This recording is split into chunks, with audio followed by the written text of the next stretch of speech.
ವಿಶೇಷ ಕಾರ್ಯಕ್ರಮಕ್ಕೆ ಸ್ವಾಗತ. ನಾನು ಮಧುಶ್ರೀ. ಇಂದು ಭೀಮನ ಅಮಾವಾಸ್ಯೆ. ಇಂದು ಖಗ್ರಾಸ ಸೂರ್ಯಗ್ರಹಣ. ಇದು ವರ್ಷದ ಕೊನೆಯ ಸೂರ್ಯಗ್ರಹಣ. ಜಗತ್ತಿನಲ್ಲಿ ನಡೆಯುವುದೇನು? ದೇಶದ, ರಾಜ್ಯದ, ರಾಜಕೀಯ ವಲಯದ ಮೇಲೆ ಗ್ರಹಣದ ಪ್ರಭಾವವೇನು? ಈ ಗ್ರಹಣ ಪ್ರಭಾವದಿಂದ ಯುದ್ಧ ಭೀತಿ ಮತ್ತೆ ಎದುರಾಗುತ್ತಾ? ಇಡೀ ವಿಶ್ವವನ್ನ ವ್ಯಾಪಿಸುತ್ತಾ?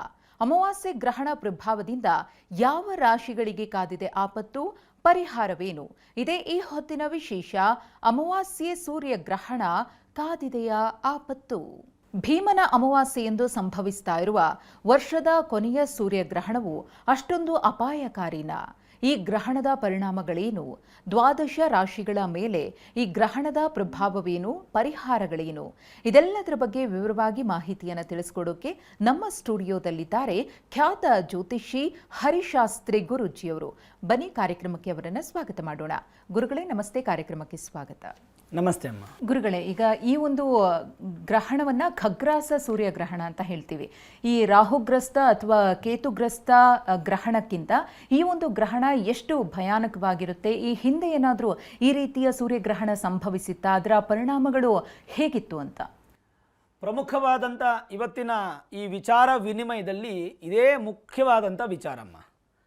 ಇದನ್ನು ನಾವು ರಾಹುಗ್ರಸ್ತ ಸೂರ್ಯಗ್ರಹಣವೋ ಅಥವಾ ಕೇತುಗ್ರಸ್ತ ಸೂರ್ಯಗ್ರಹಣವೋ ಅನ್ನುವಂಥ ಉಲ್ಲೇಖನ ಮಾಡಲಿಕ್ಕೆ ಸಾಧ್ಯನೇ ಇಲ್ಲ. ಆದರೆ ಈ ಬಾರಿ ಏನಾಗಿದೆ ಅಂತಂದರೆ, ಆಶ್ಲೇಷ ನಕ್ಷತ್ರದಲ್ಲಿ ಚಂದ್ರ 26 ಡಿಗ್ರಿಯಲ್ಲಿ ಕೂತ್ಕೊಂಡಿದ್ದಾರೆ. ಅದೇ ಆಶ್ಲೇಷ ನಕ್ಷತ್ರದಲ್ಲಿ ಸೂರ್ಯ 25 ಡಿಗ್ರಿಯಲ್ಲಿ ಕೂತಿದ್ದಾರೆ. ಆದರೆ ಇಬ್ಬರೂ ಕರ್ಕಾಟಕ ರಾಶಿಯಲ್ಲಿದ್ದಾರೆ. ಯಾರು? ಸೂರ್ಯ ಮತ್ತು ಚಂದ್ರ ಇಬ್ಬರು ಕರ್ಕಾಟಕ ರಾಶಿಯಲ್ಲಿದ್ದು ಕೇತು ಬಂದು ಸಿಂಹ ರಾಶಿಯಲ್ಲಿದ್ದಾರೆ. ಅಂದರೆ ರಾಹುನೂ ದೂರದಲ್ಲಿದ್ದಾರೆ, ಕೇತುನೂ ದೂರದಲ್ಲಿದ್ದಾರೆ. ಯಾವುದೇ ಕಾರಣಕ್ಕೂ ಇದು ಗ್ರಸ್ತ ಸೂರ್ಯೋದಯ ಅಥವಾ ಗ್ರಸ್ತ ಚಂದ್ರೋದಯ ಅಂತಕ್ಕಂಥ ವಿಚಾರಗಳನ್ನು ತಗೊಳ್ಳದೇನೆ ಗ್ರಹಣವನ್ನು ಹಿಡಿತಾ ಇರತಕ್ಕಂಥದ್ದು. ಇದೊಂದು ವಿಸ್ಮಯ ಅಂತ ಹೇಳ್ಬೋದು, ಮೊದಲನೇದು. ಎರಡನೇದು, ಜ್ಯೋತಿಷ್ಯ ಶಾಸ್ತ್ರದ ಪ್ರಕಾರವಾಗಿ ನೋಡೋದಾದರೆ ಇದನ್ನು ಅಪಶಕುನ ಅಂತ ಒಂದು ಶಬ್ದದಿಂದ ನಾವು ಕರಿಬೋದು. ನಾನೇನೋ ನಿಮ್ಮನ್ನು ಭಯ ಪಡಿಸ್ಬೇಕು ಅಂತ ಹೇಳ್ತಾ ಈ ಬಾರಿ ಸಂಭವಿಸ್ತಾ ಇರತಕ್ಕಂಥ ಈ ಗ್ರಹಣ ಇಡೀ ಪ್ರಪಂಚದಲ್ಲಿ ಅತ್ಯಂತ ವಿನಾಶಕಾರಿಯಾದಂಥ ಒಂದು ವಿಚಾರಗಳನ್ನು ನಾವು ತಿಳ್ಕೊಳ್ಬೋದು. ಅದು ಭೂಮಿಯಿಂದ ಆಗ್ಬೋದು, ಜಲದಿಂದ ಆಗ್ಬೋದು, ವಾಯುವಿನಿಂದ ಆಗ್ಬೋದು, ಅಗ್ನಿಯಿಂದ ಆಗ್ಬೋದು, ಅಥವಾ ಆಕಾಶದಿಂದ ಆಗ್ಬೋದು. ಪಂಚಭೂತಗಳಲ್ಲಿ ಕೂಡ ತುಂಬ ವ್ಯತ್ಯಾಸ ಆಗುತ್ತೆ. ಹೇಗೆ ನಮಗೆ ರಾಹು ಕೇತುಗಳ ಜೊತೆ ಸೂರ್ಯಚಂದ್ರರು ಅಲೈನ್ ಆಗದೆ ಈ ಗ್ರಹಣ ಬರ್ತಾ ಇದೆಯೋ, ಅದೇ ರೀತಿಯಾಗಿ ಯಾವುದೇ ಥರದ ಪಾಸಿಟಿವ್ಸ್ ಇಲ್ಲದೆ ನೆಗೆಟಿವ್ ಆಗಿ ನಮಗೆ ಪ್ರಕೃತಿ ಪಂಚಭೂತಗಳು ನಮಗೆ ಪ್ರಭಾವವನ್ನು ಬೀರುತ್ತೆ. ಈ ಹಿಂದೆ 1994ನೇ ಇಸ್ವಿ ಮೇ ತಿಂಗಳು 10ನೇ ತಾರೀಕು ಇದೇ ಸೂರ್ಯಗ್ರಹಣ ಸಂಭವಿಸಿತ್ತು. ಇದೇ ಈಗ ಏನು ನಡೀತಾ ಇದೆಯೋ ಈ ಗ್ರಹಣ, ನಮಗೇನು ಭೀಮರ ಅಮಾವಾಸ್ಯೆ ದಿನ ರಾತ್ರಿ ಕಾಣ್ತಾ ಇದ್ದೀವೋ, ಈ ಗ್ರಹಣ ಬಂದು 1994ರಲ್ಲಿ ಈ ಗ್ರಹಣ ಸಂಭವಿಸಿತ್ತು. ಆದರೆ 94ರಲ್ಲಿ ಸಂಭವಿಸಿದಂಥ ಗ್ರಹಣದ ಸಂದರ್ಭದಲ್ಲಿ ಏನೇನಾಗಿತ್ತು ನೋಡಿ. 6.7 6.7 ಮ್ಯಾಗ್ನಿಟ್ಯೂಡಲ್ಲಿ ನಮಗೆ ಭೂಕಂಪ ಆಗಿತ್ತು. ನಾರ್ತ್ ರಿಡ್ಜ್ ಅನ್ನುವಂಥ ಜಾಗದಲ್ಲಿ ಸಿಕ್ಕಾಪಟ್ಟೆ ದೊಡ್ಡ ವಿಧ್ವಂಸ ಆಗಿತ್ತು. ಅದೇ ಥರ 1994ರಲ್ಲಿ 7.0 ಅಷ್ಟು ಭೂಕಂಪ ಆಗಿತ್ತು. ಇಂಡೋನೇಷ್ಯಲ್ಲಿ 207 ಜನ ಸಂಪೂರ್ಣವಾಗಿ ತೀರೋಗ್ಬಿಟ್ಟಿದ್ರು. ಇದೆಲ್ಲ ಭಾಳ ವಿನಾಶವಾಗಿರ್ತಕ್ಕಂಥ ವಿಚಾರಮ್ಮ. ಹೀಗೆ ಹೇಳ್ತಾ ಹೋದರೆ ಪ್ಲೇಗು ಇಂಡಿಯಾಲಿ ಬಂದಿತ್ತು. ನಮಗೆ ಪ್ಲೇಗ್ 1994ರಲ್ಲಿ ಸೂರತ್ತಲ್ಲಿ ಪ್ಲೇಗ್ ಬಂದು ಸುಮಾರು ಜನಕ್ಕೆ ಕಷ್ಟ ಆಯಿತು. ಹಾಗೆ ಸ್ಟ್ಯಾಂಪೇಡ್ ಆಯಿತು, ದೊಡ್ಡ ಸ್ಟ್ಯಾಂಪೇಡ್ ಆಯಿತು ನಾಗ್ಪುರಲ್ಲಿ 1994ರಲ್ಲಿ. ನಾನು ಯಾಕೆ ಈ ಒಂದು ಎಕ್ಸಾಂಪಲ್ಸ್ ಕೊಡ್ತಾ ಇದ್ದೀನಿ ಅಂತಂದರೆ, ಇದೇ ರೀತಿ ಗ್ರಹಣ ಸಂಭವಿಸಿದ ಈ ಹಿಂದೆ 94ರಲ್ಲಿ ಈ ಥರದ್ದೆಲ್ಲ ನಮಗೆ ಘಟನೆಗಳಾಗಿದೆಯಲ್ಲ, ಈ ಬಾರಿ ಕೂಡ ಈ ಗ್ರಹಣದ ಪ್ರಭಾವದಿಂದ ಈ ರೀತಿಯಾಗಿ ನಡೆಯುವಂಥ ಸಾಧ್ಯತೆಗಳು ಭಾಳ ಹೆಚ್ಚಿದೆ ಅಮ್ಮ. ಓಕೆ ಗುರುಗಳೇ, ತಾವು ಹೇಳ್ತಾ ಇದ್ರಿ, ಸಾಕಷ್ಟು ಉದಾಹರಣೆಗಳನ್ನು ಕೂಡ ಕೊಟ್ರಿ. ಈಗ ಗ್ರಹಣ ಅಂದ ತಕ್ಷಣ ಜನರಲ್ಲಿ ಭಯ ಕಾಡುವುದು ಸರ್ವೇ ಸಾಮಾನ್ಯ. ಅದು ಗೋಚರ ಆಗಲಿ ಗೋಚರ ಆಗದೇ ಇರಲಿ, ಆ ಸಂದರ್ಭದಲ್ಲಿ ಮಾಡುವಂತಹ ಧಾರ್ಮಿಕ ವಿಧಿವಿಧಾನಗಳಿದೆಯಲ್ಲ, ಅದು ಪ್ರಮುಖ ಪಾತ್ರವನ್ನು ವಹಿಸುತ್ತೆ. ದೇವರಿಗೇ ದಿಗ್ಬಂಧನವನ್ನು ಹಾಕಲಾಗುತ್ತೆ. ಈ ಗ್ರಹಣ ಭಾರತದಲ್ಲಿ ಗೋಚರ ಆಗಲಿಲ್ಲವಾದರೂ ಕೂಡ ಧಾರ್ಮಿಕ ವಿಧಿವಿಧಾನಗಳ ಪ್ರಕ್ರಿಯೆಗಳು ಸರ್ವೇ ಸಾಮಾನ್ಯವಾಗಿ ಹಿಂದಿನಂತೆ ನಡೆಯುತ್ತಾ ಅಂತ? ನಮಗಂತೂ ಈ ಒಂದು ಗ್ರಹಣ ಇಲ್ಲ, ಆಚರಣೆ ಅಂತೂ ಇಲ್ಲ. ಭೀಮನ ಅಮಾವಾಸ್ಯೆ ಹಬ್ಬವನ್ನು ಚೆನ್ನಾಗಿ ಗ್ರ್ಯಾಂಡಾಗಿ ಮಾಡಿ ಎಲ್ಲರೂ ಕೂಡ ತಮ್ಮ ತಮ್ಮ ಗಂಡಂದರಿಗೆ ಪಾದಪೂಜೆ ಮಾಡುವಂಥದ್ದು, ಭೀಮನಂಥ ಶರೀರ ಸಿಗಬೇಕು ಅಂತ, ಹಾಗೆ ಮದುವೆ ಆಗದಿರತಕ್ಕಂಥ ಹೆಣ್ಣುಮಕ್ಕಳು ಗಂಡ ಸಿಗಲಿ ಅಂತ ಈ ಗ್ರಹಣನ ಮರೆತು ಹಬ್ಬದ ಆಚರಣೆ, ಹಬ್ಬದ ಮೂಡಲ್ಲಿ ನೀವಿರಿ, ಮನೆಯಲ್ಲಿ ಪೂಜೆ ಮಾಡಿ ಸಿಹಿ ಭಕ್ಷ್ಯಗಳನ್ನು ಮಾಡಿ ಸಂತೋಷವಾಗಿರಿ. ಆದರೆ ಈ ಗ್ರಹಣ ನಮಗೆ ಸಂಭವಿಸ್ತಾ ಇಲ್ಲ ಅಂತಂದಮೇಲೆ ನಮಗೆ ಈ ಆಚರಣೆ ಅನ್ನುವಂಥದ್ದು ಅವಶ್ಯಕತೆ ಇಲ್ಲಮ್ಮ. ಕಡ್ಡಾಯವಾಗಿ ಇದರಲ್ಲಿ ಯಾವುದೇ ಸಂದೇಹನೇ ಇಲ್ಲ, ಗ್ರಹಣ ಆಚರಣೆ ನಮಗೆ ಬರೋದಿಲ್ಲಮ್ಮ. ಇನ್ನು ಭಾರತದಲ್ಲಿ ಗೋಚರ ಆಗಲ್ಲ ಅಂದರೆ ಬೇರೆ ಯಾವ ಯಾವ ಭಾಗದಲ್ಲಿ ಗೋಚರಿಸುತ್ತೆ ಅಂತ ಗುರುಗಳು? ಹೌದು, ಇದು ಬಂದು ಬಹಳ ವಿಶೇಷವಾಗಿ ನಮಗೆ ಈ ಐರ್ಲ್ಯಾಂಡ್ ದೇಶದಲ್ಲಿ ಮತ್ತು ಗ್ರೀನ್ಲ್ಯಾಂಡ್ ದೇಶದ ಸಮೀಪಕ್ಕೆ ಕೇಂದ್ರ ಬಿಂದು ನಮಗೆ ಸಿಗುತ್ತೆ. ಈ ಒಂದು ಗ್ರಹಣದ ಕೇಂದ್ರ ಬಿಂದು ನಮ್ಮ ಏಷ್ಯಾದ ಮೇಲ್ಭಾಗ, ಅಂದರೆ ರಷ್ಯಾದ ಮೇಲ್ಭಾಗ, ನಾರ್ತ್ ರಷ್ಯಾ ಅಂತ ಕರಿತೀವಿ. ಅಂದರೆ ರಷ್ಯಾ ತುಂಬ ದೊಡ್ಡದಾಗಿರೋದ್ರಿಂದ ಸಂಪೂರ್ಣ ರಷ್ಯಾ ಕಾಣೋದಿಲ್ಲ, ನಾರ್ತ್ ರಷ್ಯಾಲ್ ಮಾತ್ರ ಇದು ನಮಗೆ ಕಾಣಲಿಕ್ಕೆ ಸಿಗುತ್ತೆ. ಗ್ರೀನ್ಲ್ಯಾಂಡು ಮತ್ತು ಐರ್ಲ್ಯಾಂಡು ಸ್ಪೇನ್ ದೇಶಗಳಲ್ಲಿ ಪರಿಪೂರ್ಣವಾಗಿ ನಮಗೆ ಕಾಣುತ್ತೆ. ಹಾಗೆ ನಾರ್ತ್ ಅಮೆರಿಕಾ, ಯುರೋಪು, ಪೋರ್ಚುಗಲ್ಲು ಈ ಎಲ್ಲ ದೇಶಗಳಲ್ಲೂ ನಮಗೆ ಹೆಚ್ಚಾಗಿ ಕಾಣುತ್ತೆ. ಈಗ ಯುರೋಪಲ್ಲಿ ಸುಮಾರು ದೇಶಗಳಿದೆ, ನಾನು ಅದನ್ನು ಒಂದೊಂದಾಗಿ ಹೇಳೋದಕ್ಕಿಂತ ಯುರೋಪ್ ದೇಶಗಳು ಅಂತ ನಾನು ಹೇಳಿಬಿಟ್ಟೆ ನಿಮಗೆ. ಈ ದೇಶಗಳಲ್ಲೆಲ್ಲ ಕಾಣಿಸ್ತಾ ಇದೆ. ಸರಿ, ಈಗ ಈ ದೇಶದಲ್ಲಿರ್ತಕ್ಕಂಥ ನಮ್ಮ ಭಾರತೀಯರ ಪರಿಸ್ಥಿತಿ ಏನು ಅನ್ನುವಂಥದ್ದು ನಮಗೆ ಪ್ರಶ್ನಾರ್ಹ ಆಗುತ್ತೆ.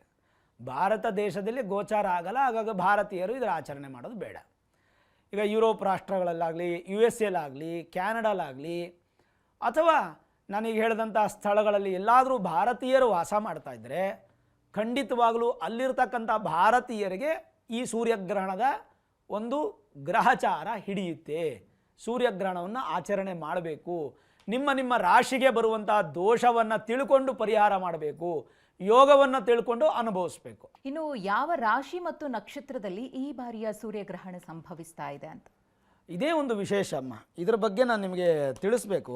ಯಾಕೆ ಅಂತಂದರೆ ಪ್ರಿಯ ಪ್ರೇಕ್ಷಕ ಬಂಧುಗಳೆಲ್ಲರೂ ತಿಳ್ಕೋಬೇಕಿದು. ನೋಡಿ, ಇದೊಂದು ಚಾರ್ಟ್ ನಿಮಗೆ ಸ್ಕ್ರೀನ್ ಮೇಲೂ ಬರುತ್ತೆ, ನೀವು ಅದನ್ನು ನೋಡ್ಬೋದು. ಈ ಚಾರ್ಟಲ್ಲಿ ಏನಾಗಿದೆ ಅಂತಂದರೆ ನಮಗೆ ಒಟ್ಟು 4 ಲಗ್ನಗಳಲ್ಲಿ ಈ ಒಂದು ಗ್ರಹಣ ಅನ್ನುವಂಥದ್ದು ಸಂಭವಿಸುತ್ತೆ.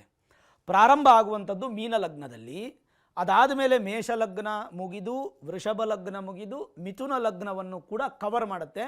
ಒಟ್ಟು 4 ಲಗ್ನವನ್ನು ಕವರ್ ಮಾಡುತ್ತೆ ಈ ಒಂದು ಗ್ರಹಣ. ಈ ಒಂದು ಗ್ರಹಣ ಸಂಭವಿಸ್ತಾ ಇರತಕ್ಕಂಥ ಸಮಯ ಏನು ಅಂತ ತಗೊಂಡ್ರೆ ನಾವು ವಿಶೇಷವಾಗಿ ರಾತ್ರಿ 9:45 ಭಾರತೀಯ ಕಾಲಮಾನ ಪ್ರಕಾರ ಈ ಒಂದು ಗ್ರಹಣ ಪ್ರಾರಂಭ ಆಗುತ್ತೆ. ಪ್ರಾರಂಭ ಆಗಿ ಸರಿಸುಮಾರು 13ನೇ ತಾರೀಕು ಬೆಳಗ್ಗೆ, ನಾವು ಸೂರ್ಯೋದಯ ತಗೊಂಡ್ರೆ ನಮಗೆ 6 ಗಂಟೆವರೆಗೂ 12ನೇ ತಾರೀಕು ರಾತ್ರಿ ಅಂತಲೇ ಲೆಕ್ಕ. ನಾವು ಬ್ರಿಟಿಷ್ ಕ್ಯಾಲೆಂಡರ್ ಅಥವಾ ಮಿಡ್ ನೈಟ್ ಒಂದು ಆಚಾರವನ್ನು ತೊಗೊಂಡ್ರೆ 12 ಗಂಟೆ ನಂತರ 13ನೇ ತಾರೀಕು ಬರುತ್ತೆ. ಹಾಗಾಗಿ 13ನೇ ತಾರೀಕು, ನಾನು ಕ್ಲಾರಿಟಿ ಕೊಟ್ಟು ಹೇಳ್ತಾ ಇದ್ದೀನಿ, 13ನೇ ತಾರೀಕು 2:15 ಉಚ್ಚ ಸ್ಥಿತಿಯಲ್ಲಿ ನಮಗೆ ಈ ಗ್ರಹಣ ಅನ್ನುವಂಥದ್ದು ಗೋಚಾರ ಆಗುತ್ತೆ. ಆ ಗ್ರಹಣದ ಪ್ರಭಾವ ಬೆಳಗ್ಗೆ 4:25 ಕೂಡ ಅದು ಪ್ರಯಾಣವನ್ನು ಮಾಡುತ್ತೆ. ಆಯಿತಾ, ಇದು ಮೊದಲನೇದು. ಸರಿ, ನಾನು ಈಗಾಗಲೇ ಹೇಳಿದೆ 4 ಲಗ್ನಗಳನ್ನು ಇದು ಕವರ್ ಮಾಡುತ್ತೆ ಈ ಗ್ರಹಣ. ಅದರಲ್ಲಿ ನೋಡಿ, ಸೂರ್ಯ ಇಲ್ಲಿದ್ದಾರೆ ಅಂತಂದರೆ ಚಂದ್ರ ಜೊತೆಗೆ ಇದ್ದಾರೆ. ಚಂದ್ರ ಬಂದು ಯಾವ ರಾಶಿಯಲ್ಲಿ ಇರ್ತಾರೋ ಆ ರಾಶಿಯಲ್ಲೇ ಗ್ರಹಣ ಹಿಡಿತಾ ಇರ್ತಕ್ಕಂಥದ್ದು. ಯಾವ ರಾಶಿ ಹಾಗಾದರೆ? ಕರ್ಕಾಟಕ ರಾಶಿಯಲ್ಲಿ. ಆಶ್ಲೇಷ ನಕ್ಷತ್ರದ ಕರ್ಕಾಟಕ ರಾಶಿಯಲ್ಲಿ ಚಂದ್ರ, ಆಶ್ಲೇಷ ನಕ್ಷತ್ರದ ಕರ್ಕಾಟಕ ರಾಶಿಯಲ್ಲಿ ಸೂರ್ಯ, 2 ಗ್ರಹಗಳು ಕೂಡ ಕರ್ಕಾಟಕ ರಾಶಿಯಲ್ಲೇ ಇರತಕ್ಕಂಥದ್ದು. ಹಾಗಾಗಿ ಈ ಬಾರಿ ಸೂರ್ಯನ ಪ್ರಭಾವ, ಚಂದ್ರನ ಪ್ರಭಾವ ಪ್ರತಿಯೊಬ್ಬರ ಮನಸ್ಸಿನ ಮೇಲೂ ಬೀಳುತ್ತೆ. ಇನ್ನು ಮತ್ತೊಂದು ಸಂಗತಿ ಅಂದರೆ ಗುರುಗಳೇ, ಇದೇ ತಿಂಗಳ 28ನೇ ತಾರೀಕು ಚಂದ್ರಗ್ರಹಣ ಕೂಡ ಸಂಭವಿಸ್ತಾ ಇದೆ. 16 ದಿನಗಳ ಅಂತರದಲ್ಲೇ 2 ಗ್ರಹಣವನ್ನು ಜನರು ನೋಡ್ತಾ ಇದ್ದಾರೆ. ಸೊ ಅದರ ಪ್ರಭಾವ ಹೇಗಿರುತ್ತೆ ಅಂತ ಹೇಳಿ. ಶೀತೋಷ್ಣದ ಫಲಗಳು ನಿಮಗೆ ಹೇಗಿರುತ್ತೆ ಈ ಗ್ರಹಣ ಅಂತಂದರೆ, ನಾನು ಮನುಷ್ಯನ ಮೇಲೆ ಅಂತಲ್ಲ, ರಾಜಕೀಯದ ಮೇಲೆ ಮತ್ತು ನಮ್ಮ ಬಂಗಾರ ಅಥವಾ ಧನ, ಈ ಥರದ ಯಾವುದಾದ್ರೂ ಒಂದು ವಿಚಾರ ತೊಗೊಂಡ್ರು ಕೂಡ ಎಲ್ಲದರಲ್ಲೂ ಶೀತನೂ ಇರುತ್ತೆ, ಉಷ್ಣನೂ ಇರುತ್ತೆ. ಅಂದರೆ ಸಿಹಿ ಕಹಿ ಎರಡೂ ಕೂಡ ಕೂಡಿರುತ್ತೆ. ಅದು ದೊಡ್ಡ ವಾಲಟೈಲ್ ಆಗಿರುತ್ತೆ, ಒಂಥರ ಮೇಲೆ ಹೋಗುತ್ತೆ ಮತ್ತು ಕೆಳಗೆ ಬಿದ್ದು ಹೋಗುತ್ತೆ. ಅಂದಾಜು ಮಾಡಲಿಕ್ಕೆ ಆಗದೇ ಇರೋಷ್ಟಂಥ ವ್ಯತ್ಯಾಸಗಳು ನಮ್ಮ ವೈಜ್ಞಾನಿಕವಾಗಿ ಶಾಸ್ತ್ರೀಯವಾಗಿ ಈ ಭೂಗೋಳದಲ್ಲಿ ನಡೆಯುತ್ತೆ ಅಂತ ಹೇಳ್ಬೋದು. ತಾವು ಆರಂಭದಲ್ಲೇ ಹೇಳ್ತಾ ಇದ್ರಿ ಗುರುಗಳೇ, ಈ ಗ್ರಹಣ ಯಾರ ಮೇಲೆ ಅಥವಾ ಯಾವ ವಲಯದ ಮೇಲೆ ಹೇಗೆ ಪರಿಣಾಮ ಬೀರುತ್ತೋ ಗೊತ್ತಿಲ್ಲ, ಆದರೆ ಪ್ರಕೃತಿಯ ಮೇಲಂತೂ ದೊಡ್ಡ ಪರಿಣಾಮವನ್ನು ಬೀರುತ್ತೆ. ಅಷ್ಟೊಂದು ಅಪಾಯಕಾರಿ ಪ್ರಾಕೃತಿಕವಾಗಿ ಸಂಭವಿಸಬಹುದು ಅಂತ ಹೇಳಿ.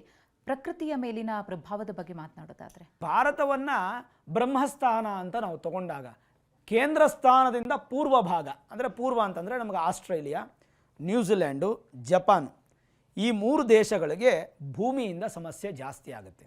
ಪೂರ್ವ ದೇಶಗಳು, ಶುಕ್ರ ಅಂದರೆ ಪೂರ್ವ ದೇಶಗಳು, ಪೂರ್ವ ದೇಶದಲ್ಲಿ ಆಸ್ಟ್ರೇಲಿಯಾ, ಜಪಾನು ಮತ್ತು ನ್ಯೂಜಿಲೆಂಡಲ್ಲಿ ಭೂಮಿಯಿಂದ ಸಮಸ್ಯೆ ಆಗುತ್ತೆ, ಭೂಕಂಪನಗಳು ಹೆಚ್ಚಾಗುವಂಥದ್ದು.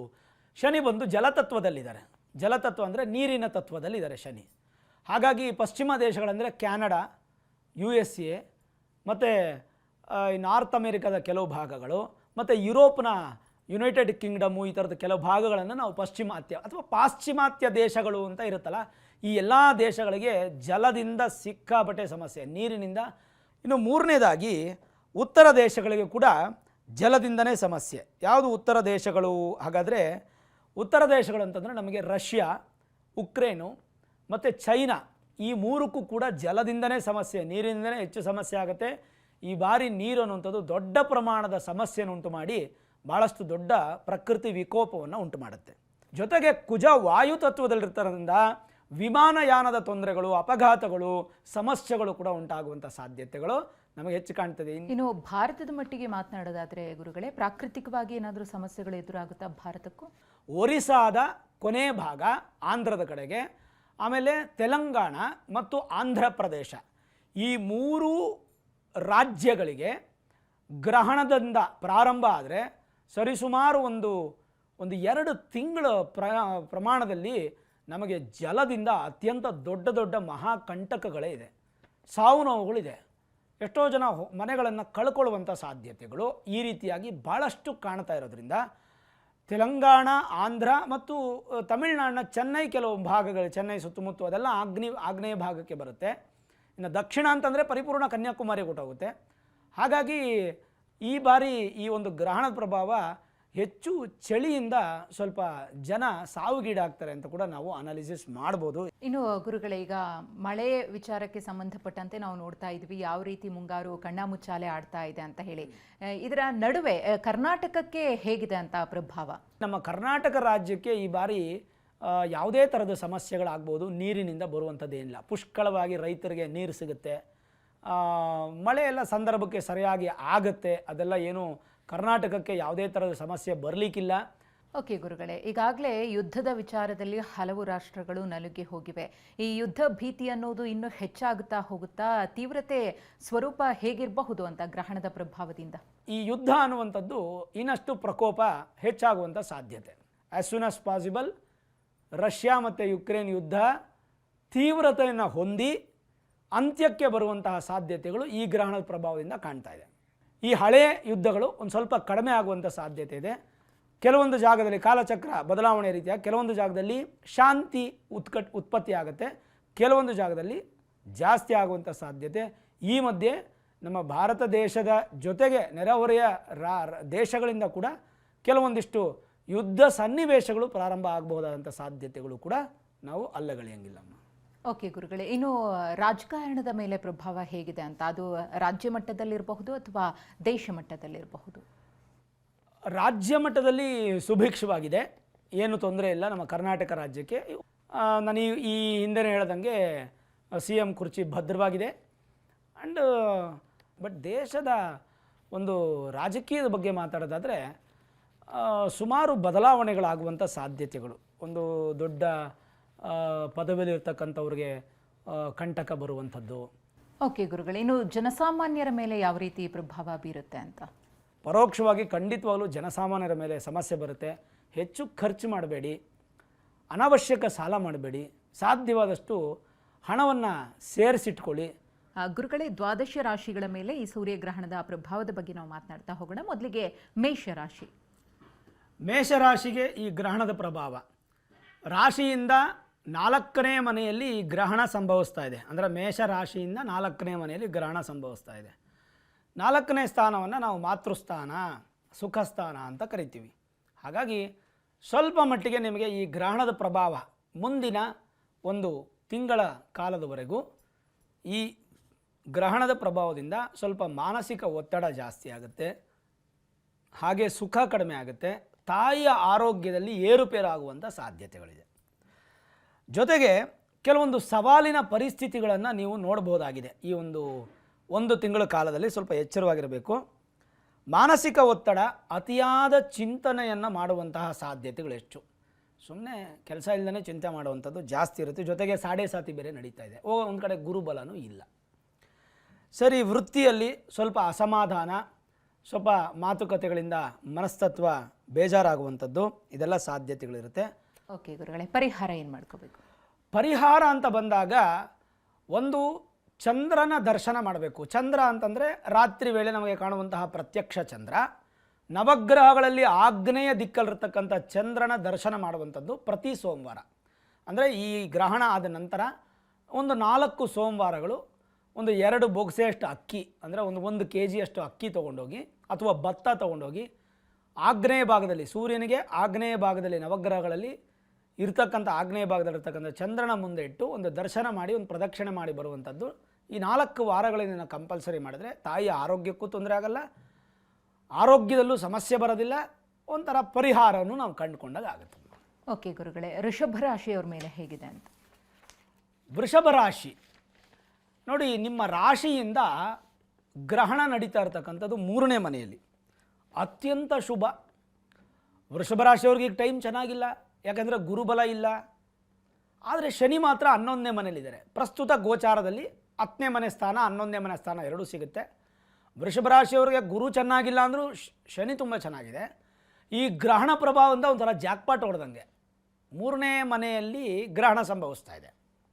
ನೋಡಿ, ಗ್ರಹಣ ಯಾವ ಮನೆಯಲ್ಲಾಗುತ್ತೋ ಆ ಮನೆ ನಿಮ್ಮ ರಾಶಿಯಿಂದ 3ನೇ ಮನೆನೋ 6ನೇ ಮನೆನೋ 10ನೇ ಮನೆನೋ 11ನೇ ಮನೆ ಆಗ್ಬಿಟ್ರೆ ಅತ್ಯಂತ ಶುಭ. ಈ 3, 6, 10, 11ನೇ ಸ್ಥಾನ ನಿಮ್ಮ ರಾಶಿಯಿಂದ ಗ್ರಹಣ ನಡೆದಾದರೆ ತುಂಬ ಒಳ್ಳೆಯದು. ಹಾಗಾಗಿ 3ನೇ ಸ್ಥಾನಕ್ಕೆ ಹಿಡಿತಾ ಇದೆ ವೃಷಭ ರಾಶಿಯವ್ರಿಗೆ. ಹಾಗಾಗಿ ವೃಷಭ ರಾಶಿಯವ್ರಿಗೆ ಸಮಾಧಾನಕರವಾದಂಥ ಅಭಿವೃದ್ಧಿ, ಸ್ಥಿರ ಫಲಿತಾಂಶಗಳು ಮತ್ತು ಋಣಾತ್ಮಕ ಧನಾತ್ಮಕ ಎಲ್ಲವೂ ಕೂಡ ಬ್ಯಾಲೆನ್ಸ್ ಆಗುತ್ತೆ. ವಿಶೇಷವಾಗಿ ಆರ್ಥಿಕ ವಿಚಾರದಲ್ಲಿ ಮತ್ತಷ್ಟು ಅಭಿವೃದ್ಧಿಯನ್ನು ಕಾಣ್ಬೋದು. ಸ್ವಲ್ಪ ಕಂಜೂಸ್ ಆಗ್ತೀರಾ ನೀವು. ನೋಡಿ, ವೃಷಭ ರಾಶಿಯವರು ಸ್ವಲ್ಪ ದುಡ್ಡನ್ನೆಲ್ಲ ಚೆನ್ನಾಗಿ ಎತ್ತಿರ್ತೀರ ಇನ್ಮೇಲೆ. ಆಮೇಲೆ ಹಳೆಯ ಆರ್ಥಿಕ ಸಮಸ್ಯೆಗಳು, ಭಾಳ ದಿನಗಳಿಂದ ಬರದೇ ಇರತಕ್ಕಂಥ ಹಣಗಳು ಅಥವಾ ಏನೋ ಕೆಲಸಗಳಾಗದೇ ಇರತಕ್ಕಂಥದ್ದೆಲ್ಲ ಬಂದು ಸೇರೋದು, ಆರೋಗ್ಯ ಸುಧಾರಣೆ ಕಾಯ್ದುಕೊಳ್ಳುವಂಥ ಸಾಧ್ಯತೆಗಳು, ಮತ್ತು ಲಾಭದಾಯಕವಾದಂತಹ ವ್ಯಾಪಾರ, ಹರ್ಷದಾಯಕವಾದಂಥ ಜೀವನ, ಇವೆಲ್ಲವೂ ನಿಮಗೆ ಸಿಗುತ್ತೆ. ಆದರೆ 3ನೇ ಮನೆಯನ್ನು ನಾವು ಸಹೋದರ ಸ್ಥಾನ ಅಂತ ಕರಿತೀವಿ. ಸ್ವಲ್ಪ ಮಟ್ಟಿಗೆ ದಾಯಾದಿಗಳ ಕಲಹಗಳು ಬರ್ಬೋದು, ಆಸ್ತಿ ವಿಚಾರದಲ್ಲಿ ಗಲಾಟೆಗಳು ಬರ್ಬೋದು, ಕೋರ್ಟ್ ಮೆಟ್ಟಲು ಏರುವಂಥ ಸಾಧ್ಯತೆ ಬರ್ಬೋದು. ಪರಿಹಾರ ಗುರುಗಳೇ? ಪರಿಹಾರ ಅಂತ ಬಂದಾಗ ನೀವು ಸುಬ್ರಹ್ಮಣ್ಯನ ಆರಾಧನೆ ಮಾಡಬೇಕು. ಸ್ಕಂದ ಕವಚ ಮಂತ್ರ 1 ತಿಂಗಳವರೆಗೂ ಕೇಳಿ. ಹಾಗೆ ಸುಬ್ರಹ್ಮಣ್ಯನ ದೇವಸ್ಥಾನಕ್ಕೆ ಹೋಗಿ ಬನ್ನಿ. ಕ್ರಮವಾಗಿ ತಿಂಗಳಿಗೊಮ್ಮೆ, ವಾರಕ್ಕೊಮ್ಮೆ ಈ ಥರ ಪರಿಹಾರ ಮಾಡ್ಕೋಬೋದು ವೃಷಭ ರಾಶಿಯವರು. ಇನ್ನು ಈ ಗ್ರಹಣದ ಪ್ರಭಾವ ಮಿಥುನ ರಾಶಿಯವ್ರ ಮೇಲೆ ಹೇಗಿದೆ ಅಂತ? ಮಿಥುನ ರಾಶಿ ಅಂತ ಬಂದಾಗ ಮಧ್ಯಮ ಫಲ. ಈ ಕಡೆ ಪಾಸಿಟಿವ್ ಇಲ್ಲ, ಈ ಕಡೆ ನೆಗೆಟಿವ್ ಇಲ್ಲ. ಒಂಥರ ಒಂದು 10 ರೂಪಾಯಿ ನಿಮಗೆ ನಷ್ಟ ಆದರೆ ಒಂದು 10 ರೂಪಾಯಿ ಲಾಭ ಆಗಿಬಿಡುತ್ತೆ, ಅಲ್ಲಿಗೆ ಸಮತೋಲನ ಆಗಿಬಿಡುತ್ತೆ. ಕೆಲವೊಂದು ಸವಾಲಿನ ಪರಿಸ್ಥಿತಿಗಳನ್ನು ಉಂಟು ಮಾಡುತ್ತೆ, ಭಯ ಉಂಟು ಮಾಡುತ್ತೆ. ಆ ಭಯ ಉಂಟು ಮಾಡಿದ ಮೇಲೆ ಕೆಲವು ದಿನಗಳಾದ ಮೇಲೆ ಧೈರ್ಯ ಪ್ರಾಪ್ತಿ ಆಗುತ್ತೆ. ಹಾಗೆ ಸಾಲ ಉತ್ಪತ್ತಿ ಆಗುತ್ತೆ. ಒಂದು 10 ದಿನ 15 ದಿನ ಸಾಲ ಮಾಡ್ತೀರಾ, ಆಮೇಲೆ ಒಂದು 15 ದಿನ ಸಾಲ ತೀರಿಸ್ತೀರಾ. ಹೀಗೆ ಸಮತೋಲನವಾದಂಥ ಜೀವನ ಮುಂದಿನ 1 ತಿಂಗಳಿಗೆ ಈ ಗ್ರಹಣದ ಪ್ರಭಾವ ಇರುತ್ತೆ. ಹಾಗೆ ಸ್ವಲ್ಪ ಕೆಲಸಗಳಲ್ಲಿ, ಕೆಲಸ ಕಾರ್ಯಗಳಲ್ಲಿ ನಿರಾಶೆ ಸಂಭವ. ಈ ಮನೆ ಕಟ್ಟುವಂಥ ಕೆಲಸಕ್ಕೆ ಕೈ ಹಾಕಿದರೆ ಅಥವಾ ಈ ಭೂಮಿ ಸಂಬಂಧಪಟ್ಟಂಥ ಕೆಲಸ ಇದ್ದರೆ ಸ್ವಲ್ಪ ನಿರಾಶೆ ಜಾಸ್ತಿ. ಮಿಥುನ ರಾಶಿಯ ರೈತರಿಗೂ ಒಂದು ಸ್ವಲ್ಪ ಅಸಮಾಧಾನ ಇರುತ್ತೆ. ದೊಡ್ಡ ಸಮಸ್ಯೆಗಳು ಬರುತ್ತೆ, ಅದನ್ನು ಹಾಗೆ ಪರಿವರ್ತನೆ ಮಾಡಿ ಚಿಕ್ಕದಾದಂಥ ಸಮಸ್ಯೆಯನ್ನು ಮಾಡಿಕೊಂಡು ಅದನ್ನು ಪರಿಹಾರ ಮಾಡ್ಕೋತೀರ. ನಿಮ್ಮ ಭಾಷೆಯಲ್ಲಿ ಹೇಳೋದಾದರೆ ಜೋರಾಗಿ ಬೀಳೋ ಏಟನ್ನು ಮೆಲ್ಲಗೆ ಬೀಳೋ ಥರ ಮಾಡ್ಕೋತೀರ. ಅದಂತೂ ನಾನು ಕ್ಲಿಯರಾಗಿ ಹೇಳ್ಬೋದು. ಆರೋಗ್ಯದಲ್ಲಿ ಸಣ್ಣ ಪುಟ್ಟ ಬದಲಾವಣೆಗಳೇ, ದೊಡ್ಡ ಪ್ರಮಾಣದಿಂದ ಒಂದು ದಿನ 2 ದಿನ ಜ್ವರ ಬಂದು ಹೋಗ್ಬೋದು ಅಥವಾ ನೆಡ್ಡಿ ಬಂದು ಹೋಗೋದು, ಈ ಥರದ್ದಿರುತ್ತೆ. ಬಿಟ್ಟರೆ ಏನೋ ಅಪಘಾತಗಳು, ಅನಾಹುತಗಳು ಈ ಥರದ್ದೆಲ್ಲ ಏನೂ ನಡೆಯೋದಿಲ್ಲ. ಹಾಗಾಗಿ ಭಯಪಡೋಂಗಿಲ್ಲ. ಆರ್ಥಿಕವಾಗಿ ಸಮತೋಲನ ಇರುತ್ತೆ, ಏನೂ ಚಿಂತೆ ಮಾಡೋ ಅವಶ್ಯಕತೆ ಇಲ್ಲ. ಸಾಧ್ಯವಾದಷ್ಟು ಪರಿಪೂರ್ಣವಾಗಿ ಯಾರನ್ನೂ ನಂಬಕ್ಕೆ ಹೋಗ್ಬಿಡಿ ಮಿಥುನ ರಾಶಿಯವರು ಇನ್ನೊಂದು ತಿಂಗಳು. ಪರಿಹಾರ ಗುರುಗಳೇ? ಪರಿಹಾರ ಅಂತ ಬಂದಾಗ ರಾಯರ ದರ್ಶನ, ಮಂತ್ರಾಲಯಕ್ಕೆ ಹೋಗಿ ಬನ್ನಿ, ಅಥವಾ ನೀವು ಇರೋ ಜಾಗದಲ್ಲೇ ರಾಘವೇಂದ್ರ ಸ್ವಾಮಿಗಳ ಮಠ ಇದ್ರೆ ಹೋಗಿ ಬನ್ನಿ. ರಾಯರೇ ಅಂತಲ್ಲ, ಗುರುಗಳ ದರ್ಶನ, ಗಾಣಿಗಾಪುರಕ್ಕೆ ಹೋಗ್ಬೋದು, ಶೃಂಗೇರಿಗೆ ಹೋಗ್ಬೋದು, ಅಥವಾ ನಿಮಗೆ ವಿದ್ಯೆ ಹೇಳ್ಕೊಡುವಂಥ ಯಾವ ಗುರುಗಳಾದರೂ ಆಗ್ಬೋದು. ಸ್ವೀಟ್ ತೊಗೊಂಡೋಗಿ ಕೊಡಿ. ಓಕೆ ಗುರುಗಳೇ, ಇನ್ನು ಮುಂದಿನ ರಾಶಿ ಕಟಕ ರಾಶಿ ಗುರುಗಳೇ. ಗ್ರಹಣ ಸಂಭವಿಸ್ತಾ ಇರೋದು ಕೂಡ ಅದೇ ರಾಶಿಯಲ್ಲಿ, ಹಾಗಾಗಿ ಹೇಗಿದೆ ಅವರಿಗೆ ಪ್ರಭಾವ? ಹೌದಮ್ಮ, ಕರ್ಕಾಟಕ ರಾಶಿಯವರಿಗೆ ಈ ಒಂದು ಗ್ರಹಣದ ಪ್ರಭಾವ ಹೆಚ್ಚಿನ ನೆಗೆಟಿವ್ನ ಉಂಟು ಮಾಡುತ್ತೆ. ಅತ್ಯಂತ ಕೆಟ್ಟದ್ದು ಅಂತ ಹೇಳ್ಬೋದು. ಯಾವ ಥರ ಕೆಟ್ಟದ್ದು ಅಂತಂದರೆ ಹೆಚ್ಚಿನ ಒಂದು ಮಾನಸಿಕ ನೋವನ್ನು ಉಂಟು ಮಾಡುತ್ತೆ. ತುಂಬ ಯಾರನ್ನು ನಂಬ್ತಿರೋ ಅವರೇ ನಿಮಗೆ ಮೋಸ ಮಾಡುವಂಥ ಸಾಧ್ಯತೆಗಳು ಇರುತ್ತೆ. ಸ್ವಲ್ಪ ಸ್ಥಿರತೆ ಸಿಗಲ್ಲ ನಿಮಗೆ, ಒಂದು ಸೆಕ್ಯೂರ್ ಇರಲ್ಲ, ಒಂಥರ ಅನ್ಕಂಫರ್ಟಬಲ್ಲು, ಇನ್ಸೆಕ್ಯೂರು ಜಾಸ್ತಿ ಆಗುತ್ತೆ. ಜೊತೆಗೆ ಕುಟುಂಬ, ವೃತ್ತಿ, ವೈಯಕ್ತಿಕ ಈ 3 ವಿಚಾರದಲ್ಲೂ ಕೂಡ ಸ್ವಲ್ಪ ಬೆಂದೋಗ್ತೀರ, ಹಿಂಸೆಗಳು ಜಾಸ್ತಿ. ಸಾಧ್ಯವಾದಷ್ಟು ಮಾನಸಿಕ ಒತ್ತಡವನ್ನು ಕಡಿಮೆ ಮಾಡಿಕೊಳ್ಳಿ ಕರ್ಕಾಟಕ ರಾಶಿಯವರು, ಇದು ಪ್ರಮುಖವಾದ ವಿಚಾರ. ಎರಡನೇದು, ಕೆಲವೊಂದು ನಿರ್ಧಾರಗಳನ್ನು ತೆಗೆದುಕೊಳ್ಬೇಡಿ ಈ ಸಂದರ್ಭದಲ್ಲಿ. ಆಗಸ್ಟ್ 13ನೇ ತಾರೀಕಿಂದ ಸೆಪ್ಟೆಂಬರ್ 13ನೇ ತಾರೀಕುವರೆಗೂ ನಾನಾಯಿತು, ನನ್ನ ಕೆಲಸ ಆಯಿತು, ನನ್ನ ವ್ಯಾಪಾರ ಆಯಿತು, ನನ್ನ ಮನೆ ಆಯಿತು, ನನ್ನ ಹೆಂಡತಿ ಮಕ್ಕಳಾಯಿತು ಅಷ್ಟೇ. ಯಾವ ಪಾರ್ಟಿ ಬೇಡ, ಯಾವ ದೂರದೇಶಕ್ಕೆ ಟ್ರಾವೆಲಿಂಗ್ ಹೋಗೋದು ಬೇಡ, ಯಾವುದೇ ಥರದ ಡಿಸಿಷನ್ ತೊಗೊಳೋದು ಬೇಡ. 1 ತಿಂಗಳನ್ನು ಕಳೆದುಬಿಡಿ, ಸುಮ್ಮನೆ ಕಳೆದುಬಿಡಿ ಅಷ್ಟೇ.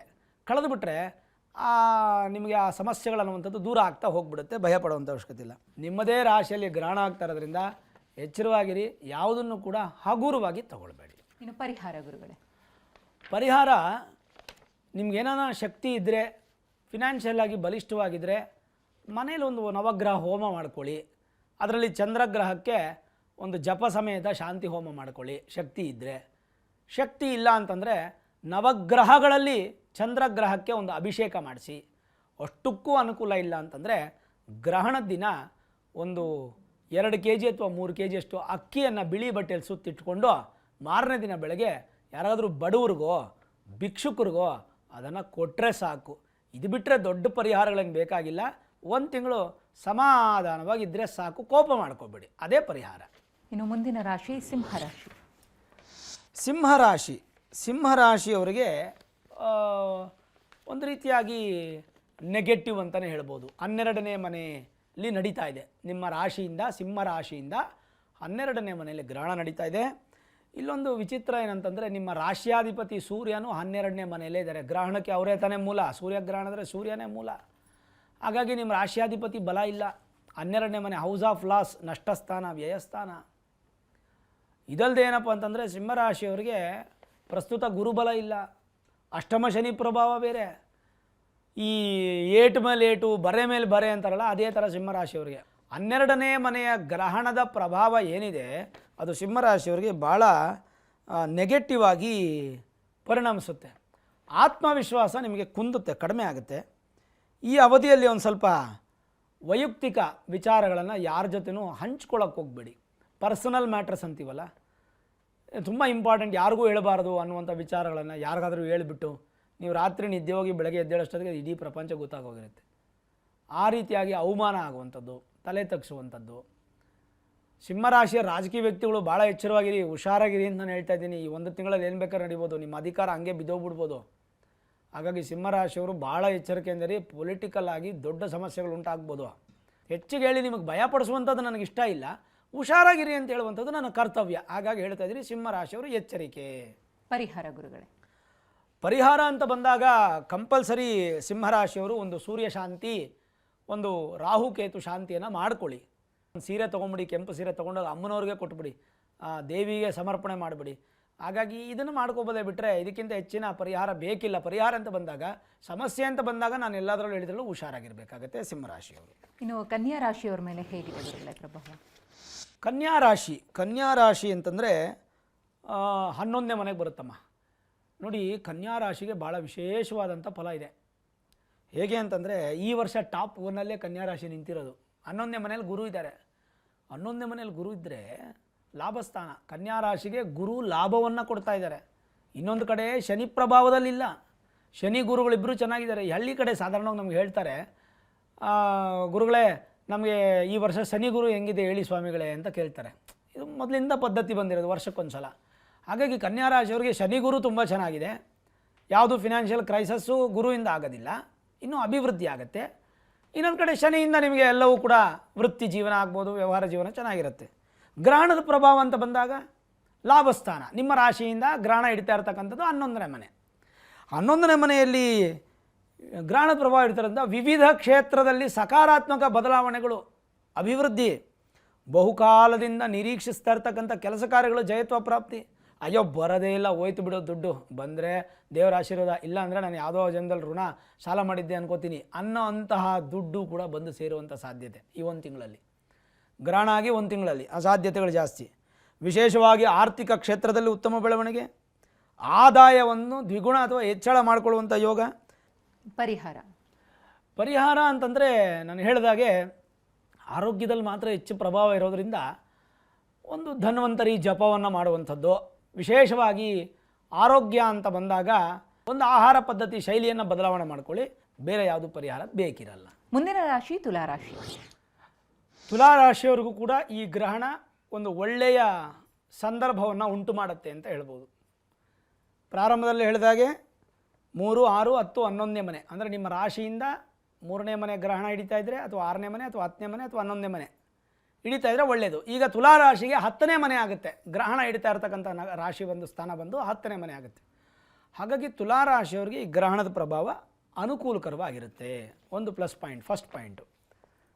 ಎರಡನೇದು, ಈ ಒಂದು ಪರಿಣಾಮ ಪಾಸಿಟಿವ್ ಆಗಿ ಅಂತ್ಯ ಆಗುತ್ತೆ. ನಿಮ್ಮೇನಾದರೂ ಒಂದು ಸಂಕಲ್ಪ ಇದ್ದರೆ ಅಥವಾ ಒಂದು ಗೋಲ್ ರೀಚ್ ಮಾಡಬೇಕು ಅಂದ್ಕೊಂಡಿದ್ರೆ ಈ ಸಮಯದಲ್ಲಿ ಪ್ರಾರಂಭ ಮಾಡಿ.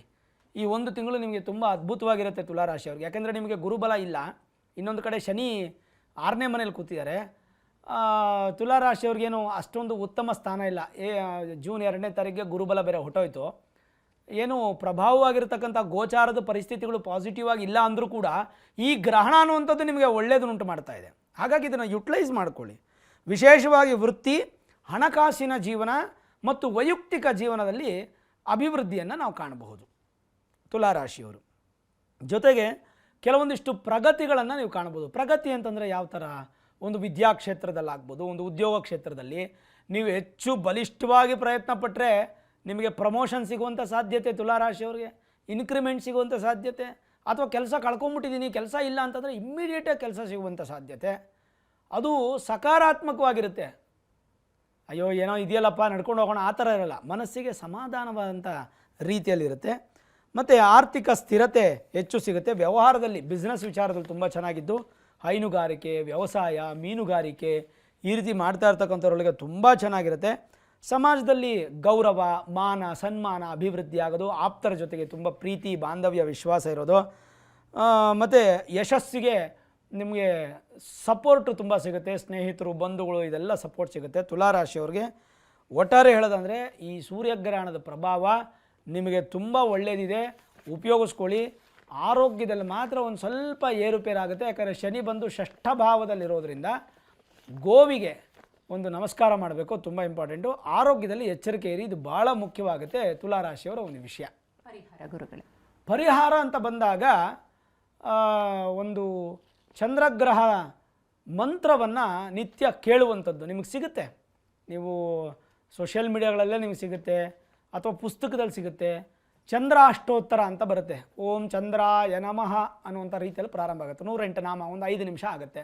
ದಿನ ಚಂದ್ರಾಷ್ಟೋತ್ತರ ಹೇಳಿ. ಇಲ್ಲ ಅಂದರೆ ಚಂದ್ರಶೇಖರ ಅಷ್ಟಕಂ ಅಂತ ಒಂದು ಸ್ತೋತ್ರ ಇದೆ, ಅದನ್ನು ಕೇಳಿ ಅಥವಾ ಹೇಳಿ. ಈ ಸರಳ ಪರಿಹಾರ ಮಾಡ್ಕೊಳ್ಳಿ, ಇನ್ನೂ ಒಳ್ಳೆಯದಾಗುತ್ತೆ ತುಲಾರಾಶಿಯವರು.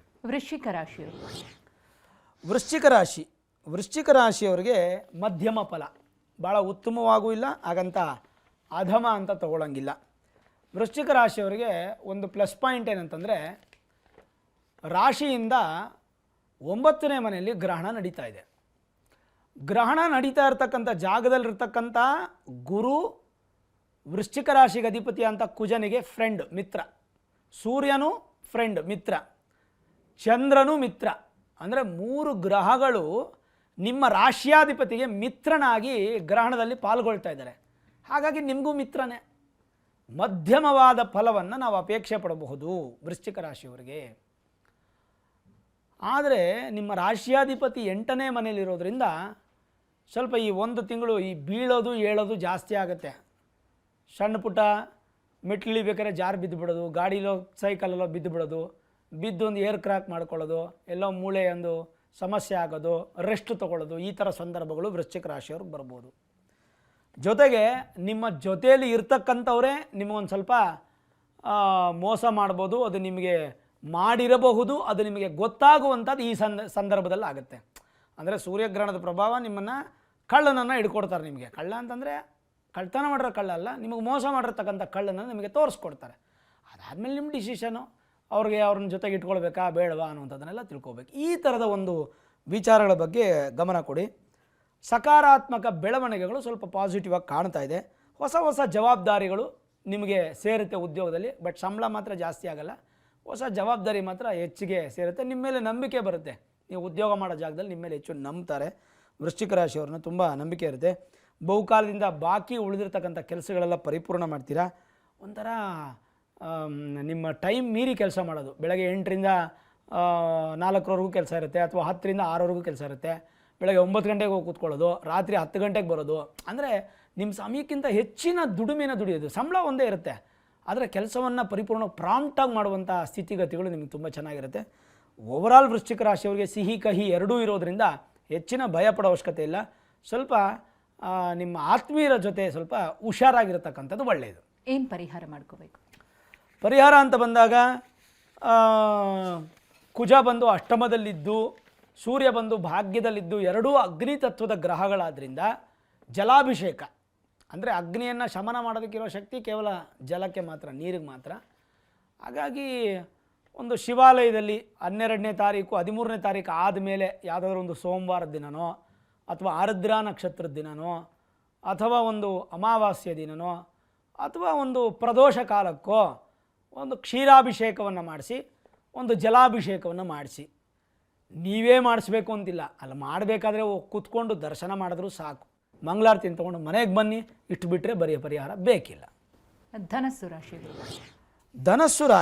ಧನಸ್ಸು ರಾಶಿಯವರಿಗೆ ಅಷ್ಟಸ್ಥಾನ ಅಂತ ಬರುತ್ತೆ. ಅಂದರೆ ನಮ್ಮಲ್ಲಿ ಷಷ್ಠಾಷ್ಟಕ ದೋಷ ಅಂತ ಕರಿತೀವಿ. ವಿವಾಹಕ್ಕೆ ಹೆಚ್ಚು ನೋಡ್ತಾರೆ, ಬಟ್ 8ನೇ ಮನೆ ಅಷ್ಟೊಂದು ಉತ್ತಮ ಅಲ್ಲ. 1, 4, 8, 12 ಈ ಸ್ಥಾನಗಳು ನಮಗೆ ಕೆಟ್ಟ ಸ್ಥಾನಗಳು ಗ್ರಹಣಕ್ಕೆ. ಧನುರಾಶಿಯಿಂದ 8ನೇ ಮನೆಯಲ್ಲಿ ಗ್ರಹಣ ಸಂಭವಿಸ್ತಾ ಇದೆ. ಒಂದು ಸ್ವಲ್ಪ ನೆಗೆಟಿವ್ ಆಗಿ ನಾವು ಇದನ್ನು ಇಂಪ್ಯಾಕ್ಟ್ ಆಗುತ್ತೆ ಅಂತ ನಾವು ತಗೊಳ್ಬೇಕಾಗತ್ತೆ. ಅನಾನುಕೂಲ ಫಲಿತಾಂಶಗಳು ಹೆಚ್ಚಾಗುತ್ತೆ. ಪರಿಪೂರ್ಣ ನಂಬಿಕೆ ಇದ್ದರೂ ಕೂಡ ಆ ಕೆಲಸ ಫೇಲ್ಯೂರ್ ಆಗುವಂಥ ಚಾನ್ಸಸ್ ಜಾಸ್ತಿ ಇರೋದ್ರಿಂದ ಸ್ವಲ್ಪ ಎಚ್ಚರಿಕೆ ಇರಬೇಕು. ಆಮೇಲೆ ರೈತರು ಅಷ್ಟೇ, ನಿಮ್ಮ ಕೆಲಸ ಕಾರ್ಯಗಳನ್ನು ಭಾಳ ಮುಖ್ಯವಾಗಿ ನೋಡ್ಕೊಳ್ಳಿ. ನಾಳೆ ಮಾಡೋಣ, ನಾಳಿದ್ದು ಮಾಡೋಣ ಅಂತ ನೀವು ಮುಂದೆ ಹಾಕಬೇಡಿ. ರೈತರೇ ಅಂತಲ್ಲ, ಯಾರೇ ಆಗಲಿ ನಾಳೆಗೆ ನೀವು ಮುಂದೂಡುವಂಥದ್ದು ಬೇಡ. ಇವತ್ತಿನ ಕೆಲಸ ಇವತ್ತೇ ಕಂಪ್ಲೀಟ್ ಮಾಡಿ. ಸೋಂಬೇರಿತನ ಜಾಸ್ತಿ ಮಾಡ್ಕೋಬೇಡಿ, ಹಗಲು ನಿದ್ದೆ ಮಾಡಬೇಡಿ. ಧನುರಾಶಿಯವ್ರಿಗೆ ಇದೆಲ್ಲ ಒಂದು ಎಚ್ಚರಿಕೆ ವಿಚಾರಗಳು. ಪದಚ್ಯುತಿ ಆಗುವಂಥ ಸಾಧ್ಯತೆಗಳು, ನಿಮ್ಮ ವೃತ್ತಿಯಲ್ಲಿ ಟರ್ಮಿನೇಷನ್ ಆಗುವಂಥ ಸಾಧ್ಯತೆಗಳು, ಮತ್ತು ಸ್ಟ್ರೆಸ್ ಜಾಸ್ತಿ ಆಗುವಂಥದ್ದು. ಅಂದರೆ ಕೌಟುಂಬಿಕವಾಗೂ ಹೌದು, ವ್ಯಾವಹಾರಿಕವಾಗೂ ಹೌದು. ಈಗ ಎಲ್ಲರೂ ಕೆಲಸನೇ ಮಾಡಲ್ವಲ್ಲ. ಎಲ್ಲರೂ ಕೆಲಸ ಮಾಡಿದ್ರೆ ಬಿಸ್ನೆಸ್ ಮಾಡೋರು ಯಾರು ಅಲ್ವಾ? ಹಾಗಾಗಿ ರಾಜ ಇದ್ದಾನೆ ಅಂತಂದರೆ ಮಂತ್ರಿ ಇರಲೇಬೇಕು, ಸೈನಿಕರು ಇರಲೇಬೇಕು, ಪ್ರಜೆಗಳಿರಲೇಬೇಕು, ಎಲ್ಲ ಇರಲೇಬೇಕು. ಎಲ್ಲ ಇದೆ ಪ್ರಪಂಚದಲ್ಲಿ. ಎಲ್ಲರೂ ಶ್ರೀಮಂತರಾಗ್ಬಿಟ್ರು ಅಂತಂದರೆ ದುಡಿಯೋರು ಯಾರು, ವ್ಯವಸಾಯ ಮಾಡೋರು ಯಾರು? ಭತ್ತ ಸಿಗೋದೇನು, ಪ್ಲಾಸ್ಟಿಕ್ ತಿನ್ನೋಕ್ಕಾಗತ್ತಾ? ಆಗಲ್ಲ. ಹಾಗಾಗಿ ಎಲ್ಲ ವರ್ಗದವ್ರಿಗೂ ಆಯಾ ವರ್ಗಕ್ಕೆ ಸಂಬಂಧಪಟ್ಟ ಹಾಗೆ ಸ್ವಲ್ಪ ಬದಲಾವಣೆಗಳನ್ನು ನಾವು ಕಾಣಬಹುದಾಗಿರುತ್ತೆ. ಆಪ್ತರಿಂದ ಬೆಂಬಲ ಸಿಗುತ್ತೆ, ಅದೊಂದು ಪ್ಲಸ್ ಪಾಯಿಂಟು. ಎಷ್ಟೋ ದಿನದಿಂದ ನೀವು ಉಳಿಸಿದಂಥ ಹಣ ಈ ತಿಂಗಳು ಉಪಯೋಗ ಬರುವಂಥ ಸಾಧ್ಯತೆ. ಒಂದು ಸೈಟ್ ತೊಗೊಳ್ಳೋದಕ್ಕೋ, ಅಥವಾ ಒಂದು ಮನೆ ಕಟ್ಟೋದಕ್ಕೋ, ಒಂದು ಬೋರ್ ಹಾಕ್ಸೋದಕ್ಕೋ, ಅಥವಾ ಮಕ್ಕಳ ವಿದ್ಯಾಭ್ಯಾಸಕ್ಕೋ. ಬಟ್ ಹುಷಾರಾಗಿರಿ. 8ನೇ ಮನೆ ಆದ್ದರಿಂದ, ಅಂದರೆ ನಿಮ್ಮ ರಾಶಿಯಿಂದ 8ನೇ ಮನೆ ಗ್ರಹಣ ಪೀಡಿತವಾಗ್ತಾ ಇರೋದ್ರಿಂದ ಸಾಧ್ಯವಾದಷ್ಟು ಮೋಸ ಮಾಡುವಂಥ ಜನರಿಂದ ಸ್ವಲ್ಪ ಹುಷಾರಾಗಿರಿ. ಫಿನಾನ್ಷಿಯಲ್ ಆಗಿ ಮಾತ್ರ ಭಾಳ ಎಚ್ಚರಿಕೆಯಿಂದ ಇರ್ಬೋದು.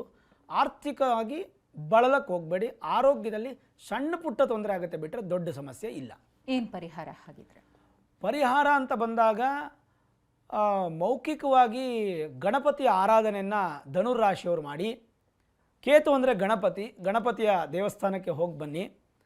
ಸೆಪ್ಟೆಂಬರ್ 13ನೇ ತಾರೀಕು ಒಳಗಡೆ ಬರುವಂಥ ಸಂಕಷ್ಟ ಚತುರ್ಥಿಗೆ ಸಂಜೆ ಹೊತ್ತು ಪಾಲ್ಗೊಂಡು ಸ್ವಾಮಿ ಅಭಿಷೇಕ ಆರಾಧನೆಯನ್ನು ನೋಡಿ ಚಂದ್ರ ದರ್ಶನ ಮಾಡಿ ಊಟ ಮಾಡಿ. ಪ್ರತಿದಿನ ಗಣೇಶ ಪಂಚರತ್ನ ಸ್ತೋತ್ರವನ್ನು, ಅಥವಾ ಗಣೇಶನ ಅಷ್ಟೋತ್ರವನ್ನು, ಅಥವಾ ಗಣಪತಿಯ ಯಾವುದಾದ್ರೂ ಸ್ತುತಿಯನ್ನು ಕೇಳೋದು ಅಥವಾ ಹೇಳೋದನ್ನು ಮಾಡ್ತಾ ಬನ್ನಿ. ಧನುರಾಶಿಯವರು ಹಸುವಿಗೆ ಸ್ವಲ್ಪ ಗ್ರಾಸವನ್ನು, ಅನ್ನ ಕೊಡೋಕೆ ಹೋಗಬೇಡಿ, ಹಸುಗಳಿಗೆ ಜೀರ್ಣ ಆಗಲ್ಲ. ಗ್ರಾಸ ಅಂದರೆ ಹಸು ತಿನ್ನುವಂತಹ ಇಂಡಿ ಬೂಸನೇ ಒಂದು 5-5 kg ತೊಗೊಂಡೋಗೋದು. ಆ ಮಾಲೀಕನಿಗೆ ಹೇಳಿ, ನೆನೆಸಿಡಪ್ಪ, ನಾನು ಕೈಯಾರೆ ಕೊಡ್ತೀನಿ ಅಂತ ಹೇಳಿ ತಿಂಗಳಲ್ಲಿ ಒಮ್ಮೆ ಯಾವಾಗಾದರೂ ಒಂದು ದಿನ 13ನೇ ತಾರೀಕು ಆಗಸ್ಟ್ ನಂತರ ಯಾವಾಗಾದರೂ ಒಂದು ದಿನ ಗೋಗೆ ಗ್ರಾಸ ಕೊಡೋದ್ರಿಂದ ಸುಮಧುರವಾಗಿ ಒಂದು ತಿಂಗಳು ಬರಬಹುದಾದಂಥ ಸಮಸ್ಯೆಗಳಿಗೆ ಪರಿಹಾರ ಆಗುತ್ತೆ. ಇನ್ನು ಮುಂದಿನ ರಾಶಿ ಮಕರ ರಾಶಿ ಗುರುಗಳೇ. ಮಕರ ರಾಶಿಯವರಿಗೆ ಮಧ್ಯಮ ಫಲ. ಮಕರ ರಾಶಿಯಿಂದ ಸಪ್ತಮ ಭಾವಕ್ಕೆ ಗ್ರಹಣ ನಡೀತಾ ಇದೆ. ಹಾಗಾಗಿ ಮಕರ ರಾಶಿಯವರಿಗೆ 7th ಹೌಸಲ್ಲಿ ಗ್ರಹಣ ನಡೀತಾ ಇದೆ, 7ನೇ ಮನೆಯಲ್ಲಿ ಗ್ರಹಣ ನಡೀತಾ ಇದೆ. ಫಲಿತಾಂಶ ಮಿಶ್ರ ಫಲಿತಾಂಶವಾಗಿದೆ. ವೃತ್ತಿ ಜೀವನ ಮತ್ತು ವ್ಯಾಪಾರ ಕ್ಷೇತ್ರದಲ್ಲಿ ಸಕಾರಾತ್ಮಕ ಬೆಳವಣಿಗೆ ಕಾಣಬಹುದು. ಆರೋಗ್ಯದ ವಿಷಯದಲ್ಲಿ ಅಭಿವೃದ್ಧಿಯನ್ನು ಪಡಿಬೋದು. ಆದರೆ ಮುಖ್ಯವಾದ ವಿಚಾರ, ಹೆಂಡತಿ ಗಂಡ ಮಧ್ಯೆ ಜಗಳ ಆಗೋದು ಜಾಸ್ತಿ ಆಗುತ್ತೆ, ನೀವು ಜಾಗ್ರತೆ ವಹಿಸಬೇಕು. ಯಾಕೆ ನಾನು ಈ ಮಾತು ಹೇಳ್ತಾ ಇದ್ದೀನಿ ಅಂದರೆ, ಮಕರ ರಾಶಿಯವ್ರಿಗೆ ವಿನಾಕಾರಣ ಥರ್ಡ್ ಪರ್ಸನ್ಸಿಂದ ಜಗಳ ಆಗುವಂಥದ್ದು. ಯಾಕಂದರೆ 7ನೇ ಮನೇಲಿ ಬುಧ ಕೂತಿದ್ದಾರೆ, ಬುಧ ಬುದ್ಧಿವಂತಿಕೆ, ಈ 4 ವಿಚಾರದಲ್ಲಿ ಗಂಡ ಹೆಂಡತಿ ಮಧ್ಯೆ ಜಗಳಗಳುಂಟಾಗುವ ಸಾಧ್ಯತೆ.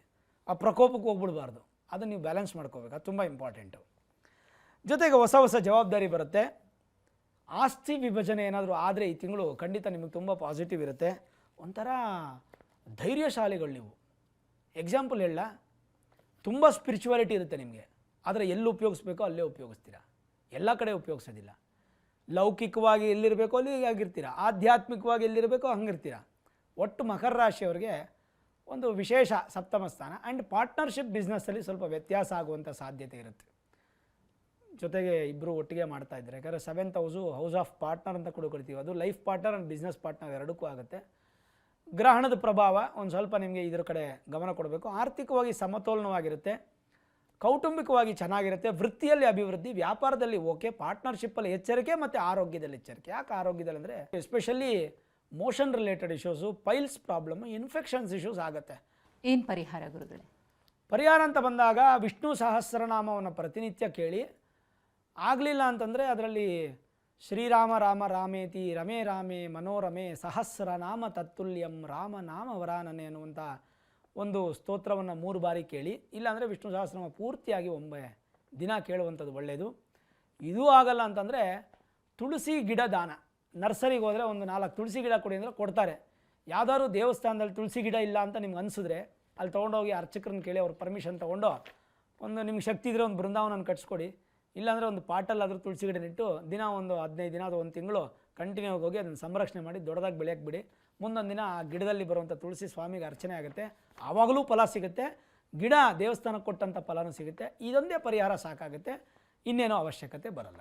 ಕುಂಭರಾಶಿಯವರ ಮೇಲೆ ಹೇಗಿದೆ? ಕುಂಭರಾಶಿ ಅಂತಂದರೆ ನಮಗೆ 6ನೇ ಸ್ಥಾನ ಬರುತ್ತೆ. ಕುಂಭರಾಶಿಯಿಂದ 6ನೇ ಮನೆಯ ಗ್ರಹಣದ ಪ್ರಭಾವ ವಿಶೇಷ ಪಾಸಿಟಿವ್. ಕುಂಭರಾಶಿಯವ್ರಿಗೆ ಭಾಳ ಚೆನ್ನಾಗಿದೆ ನೋಡಿ. ಕುಂಭರಾಶಿಯವ್ರಿಗೆ ಈಗ ಅಂತಿಮ ಶನಿ ನಡೀತಾ ಇದೆ, 7.5 ಅಂತ್ಯ ಭಾಗ. ಟೆಸ್ಟಿಂಗ್ ಟೈಮ್ ಮುಗಿದು, ಪ್ರಾಬ್ಲಮ್ಸ್ ಮುಗಿದು, ಸಲ್ಯೂಷನ್ಸ್ಗೆ ಬಂದಾಯಿತು. ಈಗ ಸಲ್ಯೂಷನ್ಸಲ್ಲಿ ಇದ್ದೀರಾ ನೀವು. ಅಂತ್ಯ ಶನಿ ಪ್ರಾರಂಭ ಆಗಿದ್ದರೂ ಸಹ ಗುರುಬಲ ಹೊಟ್ಟೋಯ್ತು. ಆವಾಗ ಕುಂಭರಾಶಿಯವ್ರಿಗೆ ಗೋಚಾರದ ರೀತಿಯ ನೆಗೆಟಿವ್ ಟೈಮ್ ಇದು. ಬಟ್ ಈ ಗ್ರಹಣ ಒಂದು ಸ್ವಲ್ಪ ಪಾಸಿಟಿವನ್ನು ಇನ್ಕ್ರೀಸ್ ಮಾಡ್ತಾ ಇದೆ. ಈಗ ಮರುಭೂಮಿಯಲ್ಲಿ ನೀರು ಸಿಕ್ಬಿಟ್ರೆ ಹೆಂಗಾಗುತ್ತೆ ಖುಷಿ, ಹಾಗೆ ಏನು 1 ತಿಂಗಳು ಈ ಆಗಸ್ಟ್ 13ನೇ ತಾರೀಕಿಂದ ಸೆಪ್ಟೆಂಬರ್ 13ನೇ ತಾರೀಕು. ನಾನು ಆಗಲೇ ಹೇಳಿದ್ದೀನಿ, ಏನು ಗುರುಗಳು 12ನೇ ತಾರೀಕಲ್ವಾ 13 ಅಂತ ಹೇಳ್ತಾನೆ ಇದ್ದಾರೆ ಅಂತಂದರೆ 12ನೇ ತಾರೀಕು ರಾತ್ರಿ ಸಂಭವಿಸುವಂತಹ ಗ್ರಹಣ ಬಿಡುವಂಥ ಸಂದರ್ಭದಲ್ಲಿ ಸೂರ್ಯಗ್ರಹಣ ನಮಗೆ 13ನೇ ತಾರೀಕು ಬೆಳಗ್ಗೆ ಆಗೋಗಿರುತ್ತೆ. ಹಾಗಾಗಿ 13ರಿಂದ 13 ಅಂತ ನಾನು ತೊಗೊಳ್ತಾ ಇದ್ದೀನಿ. 13ನೇ ತಾರೀಕು ಆಗಸ್ಟಿಂದ 13ನೇ ತಾರೀಕು ಸೆಪ್ಟೆಂಬರ್ವರೆಗೂ ನಿಮಗೆ ಒಂದು ಸ್ವಲ್ಪ ಪಾಸಿಟಿವ್ ಆಗಿ ಅನುಕೂಲಗಳು ಪ್ರಾಪ್ತಿ, ಮರುಭೂಮಿಯಲ್ಲಿ ನೀರು ಸಿಕ್ಕಿದಾಗೆ. ಹಾಗಾಗಿ ನಿಮ್ಮ ಪ್ರಯತ್ನಗಳೇನಾದರೆ ಸ್ವಲ್ಪ ಬಲಿಷ್ಠವಾಗಿ ಮಾಡಿ. ಆಮೇಲೆ 6ನೇ ಮನೆ ಸಂಭವಿಸ್ತಿರೋದ್ರಿಂದ ದೈನಂದಿನ ಜೀವನದಲ್ಲಿ ಏನೂ ವ್ಯತ್ಯಾಸಗಳಾಗಲ್ಲ, ಸಮತೋಲನವಾಗಿರುತ್ತೆ. ಆರೋಗ್ಯದಲ್ಲಿ ಸುಧಾರಣೆ, ಆರ್ಥಿಕ ಸುಧಾರಣೆ, ಸಂಬಂಧಗಳಿಗೆ ಹೆಚ್ಚಿನ ಮಹತ್ವವನ್ನು ಕೊಡೋದು. ಅಕ್ಕ ತಂಗಿ, ಅಣ್ಣ ತಮ್ಮ, ಅಪ್ಪ ಅಮ್ಮ ಈ ಥರ ವ್ಯಾಲ್ಯೂಸನ್ನು ಜಾಸ್ತಿ ಮಾಡ್ಕೋತೀರಾ. ಭಿನ್ನಾಭಿಪ್ರಾಯಗಳಿಗೆ, ಮನಸ್ತಾಪಗಳಿಗೆ ಕೆಲಸನೇ ಇಲ್ಲ, ಅಲ್ಲಿ ಪ್ಲೇಸೇ ಇಲ್ಲ. ಭಿನ್ನಾಭಿಪ್ರಾಯ ಬರ್ತಾ ಇದ್ದರೆ ಅಲ್ಲಿ ದೂರ ಮಾಡ್ತಾ ಇರ್ತೀರ ನೀವು, ಅಷ್ಟೊಂದು ಬಲಿಷ್ಠವಾಗಿರ್ತೀರ. ಕಷ್ಟಪಡುವಂತಹ ಮನಸ್ಥಿತಿಗಳನ್ನು ತಿಳ್ಕೊಂಡು ಅದಕ್ಕೆ ತಕ್ಕಂತೆ ನೀವು ಒಂದು ಪರಿವರ್ತನೆ ನಿಮ್ಮ ಮನಸ್ಸು ಇರುತ್ತೆ. ರೂಢಾಗಿ ಯಾರ ಜೊತೆನೂ ಬಿಹೇವ್ ಮಾಡಲ್ಲ. ಕುಂಭರಾಶಿಯವರು 1 ತಿಂಗಳು ತುಂಬ ಚೆನ್ನಾಗಿರುತ್ತೆ. ಬೇರೆ ಒತ್ತಡಗಳನ್ನು ಕೂಡ ನಿಮ್ಮಲ್ಲಿ ಹಾಕ್ಕೋತೀರಾ. ಒಂಥರ ಎಲ್ಲರಿಗೂ ಸರ್ವಿಸ್ ಮಾಡುವಂಥವ್ರು, ಎಲ್ಲರಿಗೂ ಸಹಾಯ ಮಾಡುವಂಥ ವ್ಯಕ್ತಿತ್ವ ಇರುತ್ತೆ. ನೋಡ್ಕೊಂಡು ಮಾಡಿ. ನೀವು ಸಂಪೂರ್ಣ ಕರ್ಣನ ರೀತಿಯಾಗಿ ಕೊಟ್ಬಿಡೋದು ಬೇಡ, ಅಥವಾ ವಾಮನ ರೀತಿಯಾಗಿ ಕೊಟ್ಬಿಡೋದು ಬೇಡ. ನಿಮ್ಮನ್ನು ನೀವು ಬ್ಯಾಲೆನ್ಸ್ ಮಾಡಿಕೊಂಡು ಬಲಪಡಿಸ್ಕೊಳ್ಳಿ. ಸ್ವಲ್ಪ ಮಾನಸಿಕ ಚಿಂತೆ, ಸ್ಟ್ರೆಸ್ಸು ಈ ಎರಡು ಮಾತ್ರ ಜಾಸ್ತಿ ಆಗುತ್ತೆ. ಆಮೇಲೆ ಬೇರೆ ಕೆಲಸಗಳು ಕೂಡ ನೀವು ಹೆಚ್ಚು ಹಾಕ್ಕೊಳ್ಳೋದ್ರಿಂದ ದೇಹದ ಒಂದು ಆರೋಗ್ಯದಲ್ಲಿ ಸ್ವಲ್ಪ ವ್ಯತ್ಯಾಸ ಆಗುತ್ತೆ. ಮಾನಸಿಕ, ದೈಹಿಕ ಮತ್ತು ಬುದ್ಧಿ ಈ ಮೂರು ಮುಖಾಂತರವಾಗಿ ನಿಮಗೊಂದು ಸ್ವಲ್ಪ ಸಮಸ್ಯೆ ಆಗ್ಬೋದು. ಬಿಟ್ಟರೆ ಉಳಿದಂತೆ ಕುಂಭರಾಶಿಯವರಿಗೆ ಸೂಪರ್ ಆಗಿದೆ ಅಂತ ಹೇಳ್ಬೋದು. ಪರಿಹಾರ ಗುರುಗಳು? ಪರಿಹಾರ ಅಂತ ಬಂದಾಗ ಕುಂಭರಾಶಿಯವರು ತುಂಬ ವಿಶೇಷವಾಗಿ ನೋಡಿ, ಈ ಸ್ಮರಣೆ, ಪ್ರಾರ್ಥನೆ ಇದಕ್ಕೆ ನಮಗೆ ಭಾಳ ಮಹತ್ವವನ್ನು ಕೊಟ್ಟಿದ್ದಾರೆ. ಹಾಗಾಗಿ ಕಥಾಸ್ಮರಣ ಅಂತ ಹೇಳ್ತೀವಿ. ಗುರುಚರಿತ್ರೆಯನ್ನು ಕೇಳುವಂಥದ್ದು.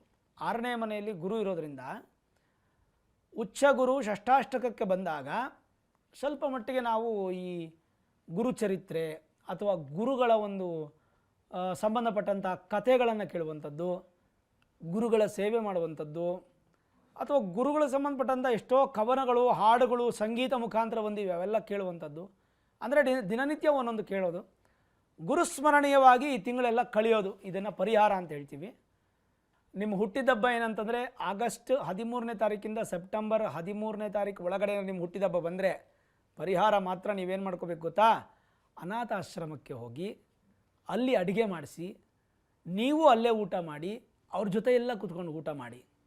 ಅಂದರೆ ನಿಮ್ಮ ಮನಸ್ಸಲ್ಲಿರ್ತಕ್ಕಂಥ ಸ್ಟ್ರೆಸ್ಸನ್ನು ಕಮ್ಮಿ ಮಾಡ್ಕೊಳ್ಳಿ, ದೈಹಿಕವಾಗಿ ಒಂದಿನ ರಜೆ ತಗೊಳ್ಳಿ.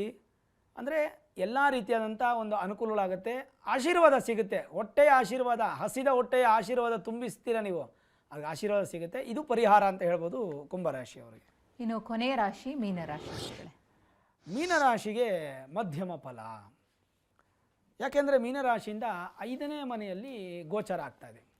ಮಧ್ಯಮ ಫಲ ಅಂತೇನಿಲ್ಲ, ಮೀನರಾಶಿಯವ್ರಿಗೆ ಒಂದು ಒಳ್ಳೆ ಜಾಕ್ಪಟ್ಟೆ ಬಿಡಿ. ಯಾಕೆಂತಂದರೆ 5ನೇ ಮನೆಯಲ್ಲಿ ಗುರು ಕೂತ್ಕೊಂಡಿದ್ದಾರೆ ಪೂರ್ವ ಪುಣ್ಯ ಸ್ಥಾನಕ್ಕೆ. ಅದು ಸಾಲದು ಅಂತ ಪೂರ್ವ ಪುಣ್ಯ ಸ್ಥಾನಕ್ಕೆ ಸೂರ್ಯ ಬಂದು ಕೂತಿದ್ದಾರೆ, ಅದೂ ಸಾಲದು ಅಂತ ಚಂದ್ರ ಬಂದು ಕೂತಿದ್ದಾರೆ, ಇನ್ನಷ್ಟು ಬಲ ಕೊಡ್ತೀನಿ ಅಂತ ಬುಧ ಬಂದು ಕೂತಿದ್ದಾರೆ. ಇನ್ನೇನು 5ನೇ ಮನೆಯಲ್ಲಿ 4 ಗ್ರಹ ಇದೆ. ಒಂದು ಬುದ್ಧಿವಂತಿಕೆ, ಇನ್ನೊಂದು ಧನ, ಇನ್ನೊಂದು ಹಿರಿಯರ ಆಶೀರ್ವಾದ, ಇನ್ನೊಂದು ಮನಸ್ಸು, ಇದೆಲ್ಲ ಸಮತೋಲನ ಆಗಿಬಿಡುತ್ತೆ. ಮಧ್ಯಮ ಫಲ. ಈ ಗ್ರಹಣದಿಂದ ಏನು ಮೀನರಾಶಿಯವ್ರಿಗೆ ನೆಗೆಟಿವಿಟಿ ಇಲ್ಲ. ಬಟ್ ಜನ್ಮ ಶನಿ ಪ್ರಭಾವ ಅನ್ನುವಂಥದ್ದು ನಿಮಗಿರುತ್ತೆ. ಅದು ನಿಮ್ಮ ಜಾತಕದ ಶನಿ ಇರುವಂಥ ಸ್ಥಾನದ ಮೇಲೆ ಡಿಪೆಂಡ್ ಆಗುತ್ತೆ ಬಿಡಿ. ಪಾಸಿಟಿವ್ ನೆಗೆಟಿವ್ ಅದು ಕೂಡ ನೋಡ್ಕೋಬೋದು, ನಿಮ್ಮ ಮೂಲ ಜಾತಕವನ್ನು ನೋಡಿಸ್ಕೋಬೇಕಾಗುತ್ತೆ. ಬಟ್ ಗ್ರಹಣದ ಪ್ರಭಾವ ಅಂತ ಬಂದಾಗ ಪಂಚಮ ಸ್ಥಾನ ತುಂಬ ಬಲಿಷ್ಠವಾಗಿರೋದ್ರಿಂದ ಮಧ್ಯಮ ಫಲ ಸಿಗುತ್ತೆ. ಒಳ್ಳೆಯ ಸಕಾರಾತ್ಮಕವಾದಂಥ ಚಿಹ್ನೆಗಳು, ಅಭಿವೃದ್ಧಿ ಅನ್ನುವಂಥದ್ದು ಕಾಣುತ್ತೆ. ನಿಮ್ಮ ಪರಿಶ್ರಮಕ್ಕೆ ತಕ್ಕಂತೆ ಪ್ರತಿಫಲ. ಸುಮಾರು ದಿನಗಳಿಂದ, ತಿಂಗಳುಗಳಿಂದ, ವರ್ಷಗಳಿಂದ ಆಗದೇ ಇರತಕ್ಕಂಥ ಕೆಲಸಗಳು ಈ ಒಂದು ತಿಂಗಳಲ್ಲಾಗುತ್ತೆ ನೋಡಿ ನಿಮಗೆ. ಅದರಲ್ಲೂ ಸರ್ಕಾರಿ ಕೆಲಸಗಳೆಲ್ಲ ತುಂಬ ಚೆನ್ನಾಗಿ ಆಗಿಬರುತ್ತೆ.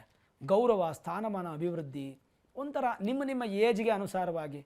ಈಗ 10 ವರ್ಷದ ಮಗುಗೆ ಉದ್ಯೋಗ ಸಿಗುತ್ತೆ, ಉದ್ಯೋಗದಲ್ಲಿ ಅಭಿವೃದ್ಧಿ ಇರುತ್ತೆ ಮೀನರಾಶಿಯವ್ರಿಗೆ ಅಂತ ಹೇಳಿದ್ರೆ ಅದು ನಂಬಕ್ಕಾಗುತ್ತಾ? ನಗೆಪಾಟ್ಲಾಗಲ್ವಾ? 10 ವರ್ಷದ ಮಗುಗೆ ಏನು ಬೇಕು ಅಂದರೆ ವಿದ್ಯೆ ಬೇಕು, ಆರೋಗ್ಯ ಬೇಕು. ಆ ಎರಡಕ್ಕೂ ಕೂಡ ಫಲ ಸಿಗಬೇಕು ನಮಗೆ ಜ್ಯೋತಿಷ ಪ್ರಕಾರ. ಹಾಗೆ 25 ವರ್ಷದ ಯುವಕನಿಗೆ ಅಥವಾ ಯುವತಿಗೆ ಉದ್ಯೋಗ ಸಿಗಬೇಕು, ವಿವಾಹ ಈ ಥರ ಆಯಾ ವಯಸ್ಸಿಗೆ ಸಂದರ್ಭಕ್ಕೆ ಪ್ರಕಾರವಾಗಿ ಮೀನರಾಶಿಯವರಿಗೆ ಆ ಫಲ ಸಿಗುತ್ತೆ ಅಂತ ತೊಂದರೆ ಇಲ್ಲ. ಶಿಕ್ಷಣ ಕ್ಷೇತ್ರದಲ್ಲಿ ಉತ್ತಮವಾಗಿದೆ. ಮೆಡಿಸನ್ನು, ಮೆಡಿಕಲ್ಲು, ಈ ಥರ ಕ್ಲಿನಿಕ್ ಇಟ್ಕೊಂಡಿರೋರು, medical shop, medical equipments, medical colleges, ದೊಡ್ಡ ದೊಡ್ಡ multi speciality hospitals, doctors, Ayurveda ಆಗ್ಬೋದು, ಸಿದ್ಧ ಆಗ್ಬೋದು, ಅಲೋಪತಿ ಆಗ್ಬೋದು, ಈ ಥರ ಮೆಡಿಕಲ್ ಸಂಬಂಧಪಟ್ಟಂಥ, ವೈದ್ಯಕ್ಕೆ ಸಂಬಂಧಪಟ್ಟಂಥ ತುಂಬ ಚೆನ್ನಾಗಿರುತ್ತೆ. ಸರಿಯಾದ ಮಾರ್ಗದರ್ಶನ ಅನ್ನುವಂಥದ್ದು ಶಿಕ್ಷಕರಿಂದ ಸಿಗುತ್ತೆ. ಒಳ್ಳೆಯ ಕರ್ಮಫಲ ನಿಮಗೆ ಪಾಸಿಟಿವ್ ಆಗಿರುತ್ತೆ. ಬಹುಕಾಲದಿಂದ ಬಾಕಿ ಉಳಿದಿದ್ದಂಥ ಎಲ್ಲ ಕೆಲಸಗಳು ನಿಮಗೆ ನೆರವೇರುತ್ತೆ. ವೈಯಕ್ತಿಕ ಜೀವನದಲ್ಲಿ ಶುಭ ಸುದ್ದಿ ಜಾಸ್ತಿ ಆಗುತ್ತೆ. ಆ್ಯಂಡ್ ನಿಮಗೆ ಗಂಡ ಹೆಂಡತಿ ಮಧ್ಯೆ ಇರತಕ್ಕಂಥ ಪ್ರೀತಿ, ಬಾಂಧವ್ಯ, ಪ್ರೇಮದ ವಿಚಾರಗಳು ಅಭಿವೃದ್ಧಿಯಾಗಿ ಮನಸ್ಸಿಗೆ ನೆಮ್ಮದಿ ಸಿಗುವಂಥದ್ದು ಇರುತ್ತೆ. ಒಟ್ಟಾರೆ ಎಲ್ಲ ಪಾಸಿಟಿವ್ ಆಗಿದೆ. ಇಷ್ಟೆಲ್ಲ ಪಾಸಿಟಿವ್ ಆಗಿದ್ರೆ ಒಂದಾದರೂ ನೆಗೆಟಿವ್ ಇರಬೇಕಲ್ಲ. ಏನದು ನೆಗೆಟಿವ್ ಅಂತಂದರೆ, ಚತುರ್ಥ ಭಾವದಲ್ಲಿ ಕುಜ ಕೂತ್ಕೊಂಡು ವಾಯುತತ್ವದಲ್ಲಿರೋದ್ರಿಂದ ಹೆಚ್ಚು ಸಾಹಸ ಮಾಡೋಕ್ಕೆ ಹೋಗಬೇಡಿ. ಈ ಜಲಪಾತಗಳಲ್ಲಿ ಧುಮುಕೋದು, ಅಥವಾ ಸಮುದ್ರದಲ್ಲಿ ನನಗೆ ಈಜು ಬರುತ್ತೆ ಅಂತ ಸ್ವಲ್ಪ ದೂರ ಹೋಗೋದು, ಅಥವಾ ಈ ಥರದ್ದು ದೊಡ್ಡ ದೊಡ್ಡದು ವೀಲಿಂಗ್ ಮಾಡಿ ಗಾಡಿ ಓಡಿಸೋದು, ಸ್ಪೀಡಾಗಿ ಕಾರ್ ಓಡಿಸೋದು, ಇದೆಲ್ಲ ಸಾಹಸಗಳು ಮಾಡೋಕ್ಕೆ ಹೋಗಬೇಡಿ. ನಿಮ್ಮನ್ನು ನಂಬಿ ತುಂಬ ಜನ ಇರ್ತಾರೆ. ನಿಮಗೆ ಗೊತ್ತೋ ಗೊತ್ತಿಲ್ಲದೇನೋ ಎಷ್ಟೋ ಜನ ನಿಮ್ಮನ್ನು ನಂಬಿರ್ತಾರೆ. ಹಾಗಾಗಿ ಸಾಧ್ಯವಷ್ಟು ಮೀನರಾಶಿಯವರು ಈ ವಿಚಾರದಲ್ಲಿ ಎಚ್ಚರ ಇರಿ. ಯಾಕೆ ನಾನು ಇದನ್ನು ಒತ್ತಿ ಹೇಳ್ತಾ ಇದ್ದೀನಿ ಅಂತಂದರೆ, ಈ ಒಂದು ತಿಂಗಳು ನಿಮ್ಗೆ ಎಷ್ಟು ಪಾಸಿಟಿವ್ ಇದೆಯೋ, ನಾನು ಮಧ್ಯಮ ಫಲ ಅಂತ ಹೇಳಿದ್ನಲ್ಲ, ಪಾಸಿಟಿವ್ ಮಧ್ಯಮ ಫಲವಾಗಿ ಪಾಸಿಟಿವಲ್ಲಿ ಎಲ್ಲ ಸೇರಿಕೊಳ್ಳುತ್ತೆ. ನೆಗೆಟಿವ್ ಆಗಿ ನಿಮಗೆ ನೀರಿನಿಂದ, ಗಾಳಿಯಿಂದ, ವಾಹನದಿಂದ ಸಮಸ್ಯೆ ಆಗೋ ಸಾಧ್ಯತೆ ಇರುತ್ತೆ. ಅಪಘಾತ ಆಗ್ಬೋದು, ಮತ್ತೊಂದು ಆಗ್ಬೋದು, ಎಲ್ಲವನ್ನ ಹೇಳಲಿಕ್ಕಾಗೋದಿಲ್ಲ. ಹಾಗಾಗಿ ಜಾಸ್ತಿ ಜಾಗೃತಿಯಾಗಿ ನಿಮ್ಮ ಶರೀರ, ಆರೋಗ್ಯ ಎರಡನ್ನೂ ಕಾಪಾಡ್ಕೊಳ್ಳಿ. ಏನು ಪರಿಹಾರ ಮಾಡ್ಕೋಬೇಕು? ಪರಿಹಾರ ಅಂತ ಬಂದಾಗ ಶನೈಶ್ಚರಣ ಆರಾಧನೆ ಮಾಡಬೇಕಮ್ಮ. ಶನಿ ಆರಾಧನೆ ಮಾಡುವಂಥದ್ದು ಖಂಡಿತ ಬೇಕೇ ಬೇಕು. ಗ್ರಹಣದಿಂದ ನಾನು ಹೇಳ್ತಾ ಇಲ್ಲ, ಇದು ಗ್ರಹಣದ ಪರಿಹಾರನೂ ಹೌದು. ಯಾಕೆಂದರೆ ರಾಶಿಯಲ್ಲೇ ಶನಿ ಇದ್ದಾರೆ. ಎರಡನೇದು ಪಂಚಮ ಸ್ಥಾನದಲ್ಲಿ ಗ್ರಹಣ ನಡೀತಾ ಇರೋದ್ರಿಂದ ಪೂರ್ವ ಪುಣ್ಯ ಸ್ಥಾನದ ಪರಿಹಾರ ಏನಪ್ಪ ಅಂತಂದರೆ ನಿಮ್ಮ ಹಿರಿಯರ ಆಶೀರ್ವಾದ ಬೇಕು. ಹಾಗಾಗಿ ಪಿತೃಗಳನ್ನು ಸ್ಮರಣೆ ಮಾಡುವಂಥದ್ದು ತುಂಬ ಒಳ್ಳೆಯದು. ಜೊತೆಗೆ ಈ ಉದ್ಭವವಾಗಿರತಕ್ಕಂಥ ದೇವತೆಗಳ ದರ್ಶನ ಮಾಡುವಂಥದ್ದು. ಒಟ್ಟಾರೆ ಮೀನರಾಶಿಯವರಿಗೆ ಚೆನ್ನಾಗಿದೆ, ಚಿಂತೆ ಮಾಡೋ ಅವಶ್ಯಕತೆ ಇಲ್ಲ, ಧೈರ್ಯವಾಗಿರಬಹುದು. ಓಕೆ ಗುರುಗಳೇ, ಇದುವರೆಗೂ ಕಾರ್ಯಕ್ರಮದಲ್ಲಿ ಭಾಗಿಯಾಗಿ ಈ ವರ್ಷದ ಕೊನೆಯ ಸೂರ್ಯಗ್ರಹಣದ ವಿಶೇಷತೆ ಮತ್ತು ಯಾವ್ಯಾವ ಕ್ಷೇತ್ರಗಳ ಮೇಲೆ ಯಾವ ರೀತಿ ಸೂರ್ಯಗ್ರಹಣ ಪ್ರಭಾವವನ್ನು ಬೀರುತ್ತೆ, ದ್ವಾದಶ ರಾಶಿಗಳ ಮೇಲಿನ ಪ್ರಭಾವ ಹೇಗೆ, ಪರಿಹಾರ ಏನು ಅನ್ನೋದ್ರ ಬಗ್ಗೆ ಸಂಪೂರ್ಣ ಮಾಹಿತಿಯನ್ನು ತಿಳಿಸ್ಕೊಟ್ರಿ. ಧನ್ಯವಾದ ತಮಗೆ. ಒಳ್ಳೆಯದಾಗಲಿಮ್ಮ. ಸರ್ವೇ ಜನಾಃ ಸುಖಿನೋ ಭವಂತು, ಸಮಸ್ತ ಸನ್ಮಂಗಳಾನಿ ಭವಂತು. ವೀಕ್ಷಕರೇ, ಇದಾಗಿತ್ತು ಈ ಹೊತ್ತಿನ ವಿಶೇಷ ಕಾರ್ಯಕ್ರಮ. ನಿರಂತರ ಸುದ್ದಿಗಾಗಿ ನೋಡ್ತಾ ಇರಿ TV9.